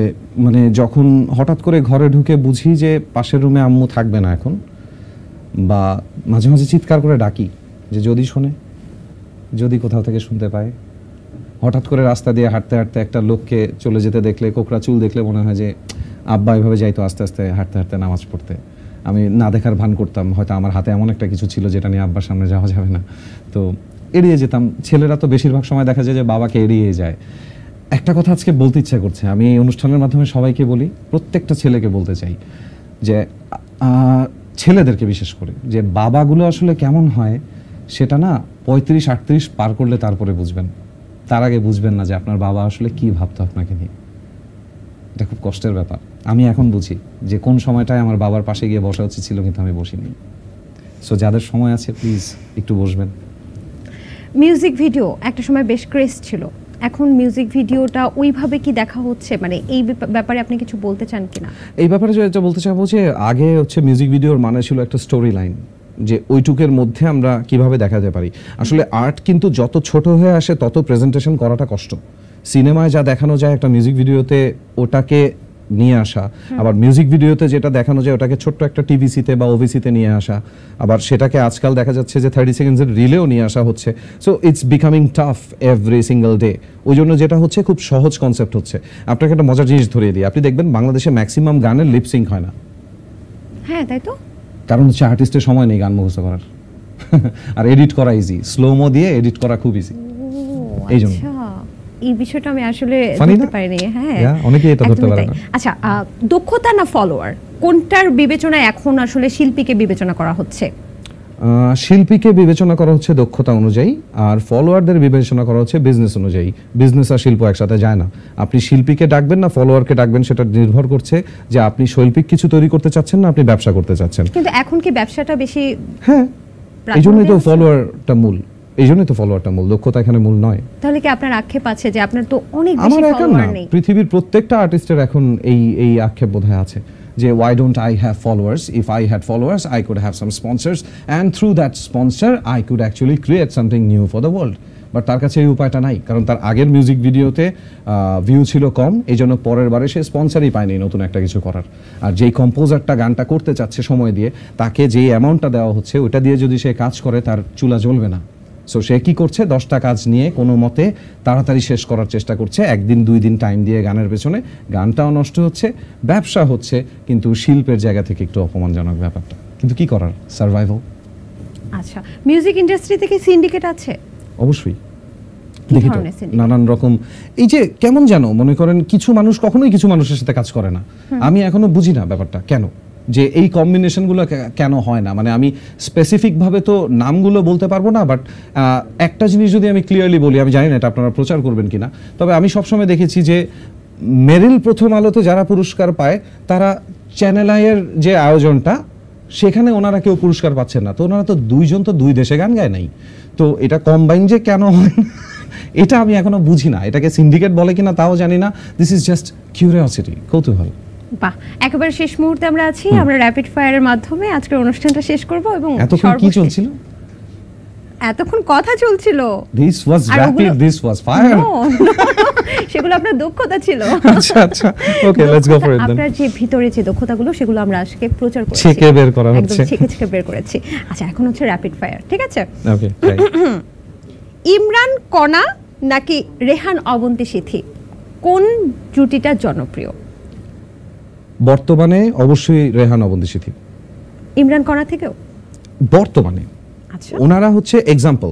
ওনাদের দেখে আমরা ওনাদের পিছনে দৌড় মেরে এখন ওনাদের কাছাকাছি আসতে পারছি। একটু কাছাকাছি নাকি ওদের? না, ওনাদের কাছাকাছি কিছুটা আমরা আসতে পেরেছি, কারণ বর্তমানে আমাদের জুটির গান বেশি, আচ্ছা, সংখ্যায় বেশি। ইমরান আর কণা আপু অনেক দিন ধরে একসাথে গান গাইছে না, যখনই গাচ্ছে তখনই এটা ফেটে যাচ্ছে, কিন্তু অনেক দিন ধরে কিন্তু ওনারা গাইছে না একসাথে। এই সুযোগে আমি আর অবন্তীর সাথে একটু ঠিক আছে। ওকে, ছেলেদের দুইটা বাজে স্বভাব, মেয়েদের দুইটা বাজে স্বভাব। আচ্ছা, ছেলেদের দুইটা বাজে স্বভাব হচ্ছে এরা মিথ্যা কথা বলে, আর আরেকটা বাজে স্বভাব হচ্ছে যে এরা মিথ্যা কথা শোনে। হ্যাঁ, আর মেয়েদের একটা বাজে স্বভাব হচ্ছে এরা মিথ্যা কথা বলে, আর আরেকটা বাজে স্বভাব হচ্ছে এরা মিথ্যা কথা শোনে। মাথার উপর দিয়ে প্লেন চলে গেছে, আমি কিছুই বুঝতেছি না। আচ্ছা যাই হোক, আপনি যদি সিনেমায় অভিনয় করেন, কোন নায়িকা, বাংলাদেশের কোন নায়িকা আপনার সাথে অভিনয় করলে মানাবে? আমার সাথে পূজা চেরি। পূজা চেরি, আচ্ছা, ইচ্ছে আছে করার? কি করার, অভিনয় একসাথে? হ্যাঁ আছে। জীবনে প্রচুর ছ্যাঁকা খেয়েছেন, সেটার সংখ্যা প্রায় 5 থেকে 7-এর বেশি। Is it true or false? It's true. 7-এর বেশি? It's very true. 7-এর বেশি? 7-এর বেশি হবে। কি করব, এই যে এরকম দীর্ঘশ্বাস ফেলে চলে গেছে মানুষ। আচ্ছা, এবার ক্যাটাগরি ভাগ করবেন, ঠিক আছে? আরজে হিসেবে আপনি একজন আরজে, এবং সেই সময়ের ইয়াংদের ক্রেজও আপনি ছিলেন মোটামুটি। সো আমি কয়েকজনের নাম বলবো, আপনি একটু ক্রমানুসারে তাদেরকে বসাবেন। আচ্ছা। RJ Nirob, RJ Rehan, RJ Farhan, RJ Uday, RJ Raju, RJ Kibria. Okay, first of course RJ Kibria, তারপরে হচ্ছে আরজে রাজু ভাই, তারপরে হচ্ছে আর কার যেন নাম বললেন? আমি RJ Nirob, RJ Rehan, RJ নীরব ভাই, তারপরে হচ্ছে আরজে রেহান, এবং তারপরে ফারহান। সবার শেষে? হ্যাঁ, আরজে হিসাবে আমি ফারহানকে সবার শেষে রেখেছি, কারণ ও সবার শেষে আসছে। জুনিয়র, কেন ওকে আমি উপরে রাখবো? আর আরজে উদয়? হ্যাঁ, আরজে উদয়? হ্যাঁ, উদয় ভাই হচ্ছে রাজু ভাইয়ের সাথে একই সাথে পড়বে, ওনাদেরকে আমি আলাদা জায়গায় করব না। আচ্ছা। আর ফারহানকে আমি মূলত লাস্টে রাখার একটা কারণ আছে। ফারহান কিন্তু বাই বেসিক এখন আর আরজে নেই, he is an actor. So RJ was just his beginning step. ওইটার প্রতি ওনার ওই প্যাশন লেভেলটা ছিল না, যেটা ওনার অ্যাক্টিংয়ে আছে, যেটা ওনার অ্যাক্টিং দেখে বোঝা যায়। ওকে, এখন আবারও ক্রমানুসারে আপনি ধরেন অ্যাওয়ার্ড দিবেন, ফার্স্ট, সেকেন্ড, থার্ড ওয়ান এইভাবে, ঠিক আছে? কর্নিয়া, কোনাল, কণা, ন্যান্সি, ক্রমানুসারে বসান। ওকে, কর্নিয়া, কোনাল, ন্যান্সি, কণা, আর তারপরে হচ্ছে ইয়ে কি যেন নামটা ভুলে গেলাম, 4টা নাম বলেছি আমি। আবারও আপনাকে 4টা নাম বলছি, কর্নিয়া, কোনাল, কণা, ন্যান্সি। হ্যাঁ, তাহলে প্রথমে হচ্ছে কোনাল, তারপরে হচ্ছে ন্যান্সি, তারপরে হচ্ছে কণা, তারপরে শেষজন কর্নিয়া। আচ্ছা, 3 নম্বরে কণাকে দিলেন? হ্যাঁ, কারণ কেন দিয়েছি, ওই যে আমার সবসময় যে বলি না যে স্থানকাল পাত্র, আমি বর্তমান জায়গা থেকে বলছি, পুরোপুরি বর্তমানে মানুষের কাছে কার গান কতটুকু পৌঁছেছে বলে আমার ব্যক্তিগতভাবে মনে হয়, ওই জায়গা থেকে বললাম। বড় বড় লেভেলের কাজ করতে হলে আর্থিক লেনদেন ছাড়া সম্ভব না, is it true or false? আরেকবার শুনতে চাই প্রশ্নটা। বড় ধরনের মিউজিক করতে গেলে বা অনেক বড় বাজেটের কোনো মিউজিক করতে গেলে সেক্ষেত্রে আর্থিক লেনদেন করতে হয়, এটা ছাড়া সম্ভব? লেনদেন বলতে হ্যাঁ, অর্থ ছাড়া সম্ভব না, এটা জানি। মানে একজন সিঙ্গারের টাকা দিতে হয়, মানে ঘুষ দিতে হয়? না, ঘুষ কেন দিতে হবে? আমার কথা হচ্ছে জিনিসটাকে প্রেজেন্ট করতে অ্যাকচুয়ালি এখন অনেক পয়সা লাগে। এখন ব্যাপারটা এরকম, আগে যেটা সিম্পলি 30 বা 40 হাজার টাকা আপনি যে প্রোডাকশনটা নামিয়ে ফেলতেন, সেটাই এখন 2.5 লাখ টাকা লাগে। মানে সিঙ্গারে তো এক্ষেত্রে আর্থিক লেনদেন করতে হয় না। লেনদেন কেন করতে হবে? তাকে স্পেন্ড করতে হবে এটার পেছনে, যদি তার থাকে, না থাকলে সে ধরা। মানে টাকা না থাকলে সিঙ্গার ধরা? মোটামুটি যদি এমন হয় যে, এই যে আমি যেমন লাকি, রূপকথার জগতে গানটা মানুষ শুনেছে, বা ফেরাতে পারেনি গানটা মানুষ শুনেছে, বা সুরঙ্গের গাছ হয়ে বলো মানুষ শুনেছে, যদি না শুনতো তাহলে কি করতে হতো? আমার নিজেকে প্রেজেন্ট করতে হতো না? তো সেটা তো আমার ক্ষমতার উপরে নির্ভর করবে। আপনার চোখে বাংলাদেশের কয়েকজন লিভিং লেজেন্ড? তো ফার্স্টেই মাথায় চলে আসে যার কথা, সেটা হচ্ছে জেমস ভাই। আমার কাছে ওনাকে অ্যাকচুয়ালি দি রক স্টার মনে হয়, দি রক স্টার লেভেল। আরেকজন লিভিং লেজেন্ড হচ্ছেন ওস্তাদ নিয়াজ মোহাম্মদ চৌধুরী। মানে ওনার মতন শিল্পী আমরা আদৌ কদর করতে পারছি কিনা আমি জানি না। আরেকজনকে কথার জায়গা থেকে কথা বলা এবং গানের মাধ্যমে চলে আসা, সেটা হচ্ছে শায়ান আপু। ওনাকে আমার একজন লিভিং লেজেন্ড মনে হয়। উনি সব সময় তৎকালীন অবস্থা থেকে লেখেন। তো আপাতত এই 3 জনেরই নাম আসছে। আরেকজন হচ্ছে আমাদের অর্ণব ভাই, হি ইজ অলসো ফ্যান্টাস্টিক। উনি যেই কম্পোজিশন অ্যান্ড ব্রিং আপটা করেন, কম্বিনেশনটা করেন, ইভেন লেটেস্ট ফ্রম কোক স্টুডিওতে আমরা অনেক কিছু এরকম দেখেছি। It's beautiful, fantastic. কোক স্টুডিওতে রেহানকে কবে দেখবো? যেদিন কোক স্টুডিও সুযোগ দেবে। সুযোগ পাচ্ছেন না? না, সুযোগ পাচ্ছি না। আচ্ছা, কোন গায়ক গায়িকার সাথে আপনি কাজ করতে গিয়ে বিভ্রান্তকর সিচুয়েশনে কি পড়েছেন কোনো গায়ক গায়িকার সাথে কাজ করতে গিয়ে? না, আমি এখন পর্যন্ত কারোর সাথে বিভ্রান্তকর সিচুয়েশনে পড়িনি। মাঝে মাঝে যেটা করতে হয়েছে সেটা হচ্ছে গানের স্কেল একটু নামাতে হয়েছে, বিকজ সাথে ডুয়েট আর্টিস্ট হয়তো আরেকটু নিচু স্কেলে কমফোর্টেবল, দ্যাটস ইট। তার সাথে ব্যালেন্স করতে হয়েছে। হ্যাঁ, ব্যালেন্স করতে হয়েছে। আর যে থাকাকালীন সময়ে কোনো লাইভ শোতে আপনি এমন কিছু বলেছেন যেটা শুনে আপনি মানে যেটা পরবর্তীতে লজ্জাজনক হয়েছে, যে আপনি নিজেই লজ্জা পেয়েছেন যে ইস এই কথাটা কেন বললাম? আসলে আমি রাতের শো করতাম তো, আর আমার একটা অভ্যাস আছে, আমি খুব ডাবল মিনিং কথা বলি, এবং ওটা নিয়ে আমি একটুও লজ্জা পাইনি। সেটা আমরা এই এখনো শোতেও পাচ্ছি না। অন্য কোনো শিল্পীর গানকে কভার করে হিট করা, এটাকে একটা ট্রেন্ড হয়ে গেছে, এটাকে আপনি কি বলবেন? এটাকে আমি একদিক থেকে বলবো খুবই সুন্দর, যে অন্য শিল্পীর গান আরেকজন শিল্পী গাইছে, এটা অনেক সম্মানের, এটা অনেক সুন্দর। দুঃখের ব্যাপার হচ্ছে তাদের যদি নিজস্ব মৌলিক গানের প্রতি কোনো চাহিদা না থাকে, এটাই যদি হয় তার ভরণ পোষণ খাওয়া দাওয়া, তাহলে খুব বাজে ব্যাপার। ইটস লাইক আরেকজনের বাসায় মাঝে মাঝে থেকে আসতেছি রাত্রে। মিউজিক ভিডিওতে আকর্ষণীয় মডেল ব্যবহার করে ভিউ বাড়ানোর যে একটা ধান্দা, এটাকে আপনি কিভাবে দেখেন? আমি এই ধরনের মিউজিক ভিডিও দেখি না। না, আসলে যেটা বলতে যাচ্ছিলাম সেটা হচ্ছে অ্যাপ্লিকেবল হতে হবে। অ্যাপ্লিকেবল যদি না হয়, আমি তো এখন মানে কি বলবো, যে মানে রেলিভেন্ট হতে হবে। রেলিভেন্ট ভাবে একজনকে সুন্দর লাগতেই পারে, অ্যাট্রাকটিভ লাগতেই পারে, কিন্তু শুধু পণ্যের মতন করে নারী শুধু হেঁটে যাচ্ছে আর আসছে, বিভিন্নভাবে তাকাচ্ছে, তখন খুব বাজে লাগে যে হোয়াট ইজ ইট, এই এলিমেন্টটা কি, কেন এই মিউজিক ভিডিওতে কেন?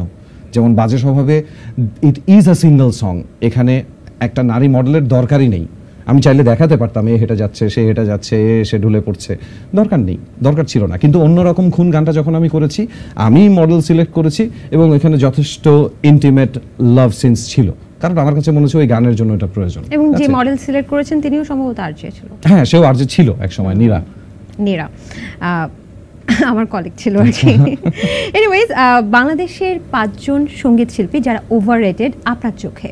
ওভাররেটেড, সরি, এটা আমি বলবো না, কারণ আমার কাছে কেউ ওভাররেটেড না, কারণ তারা নিজেদেরকে রেট করে না, রেট করে তাদের পপুলারিটি, এবং রেটটা অর্থাৎ করে পাবলিক। সো পাবলিক কাকে ওভাররেট করেছে এটা পাবলিক বুঝবে। আপনার চোখে কেউ নেই? না, পাবলিক যদি রেট না করে তাহলে তো আপনি আমি রেট করে পারছি না। পাবলিক তার গান দেখেছে বা তার অভিনয় দেখেছে বলে তো সে আজকে ওখানে রেটটা ওখানে আসছে, তাই না? সো ইটস পাবলিক, এটা পাবলিকের দায়বদ্ধতা, এটা শিল্পীর না।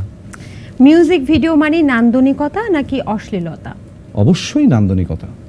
আচ্ছা, আপনার কাছে এখনো মানে সেটা কি মনে হচ্ছে, মানে চলমান যে পরিস্থিতি, চলমান অবস্থানে ওই যে আবারও ওই এক জায়গাতেই চলে আসতে হবে যে আপনি কি চিন্তা করছেন, আপনি নান্দনিক কিছু বানাবেন নাকি আপনি যেটা বিক্রি হবে সেটা বানাবেন? আচ্ছা, তার উপরে নির্ভর করছে, ব্যবসার উপর ডিপেন্ড করে না, যে আপনি কি আর্টিস্টিক কিছু ক্রিয়েট করবেন নাকি কিছু ক্রিয়েট করে ওটাকে আর্টিস্টিক বলবেন। देयर इज अ ডিফারেন্স, না? আচ্ছা, প্লেব্যাক ছাড়া লাইভ পারফর্ম করতে পারে না এমন 3 জন শিল্পীর নাম? 1 রেহান রাসূল, 2 রেহান রাসূল, 3 রেহান রাসূল। আপনি কি প্লেব্যাককে এত পছন্দ করেন স্টেজে থেকেও?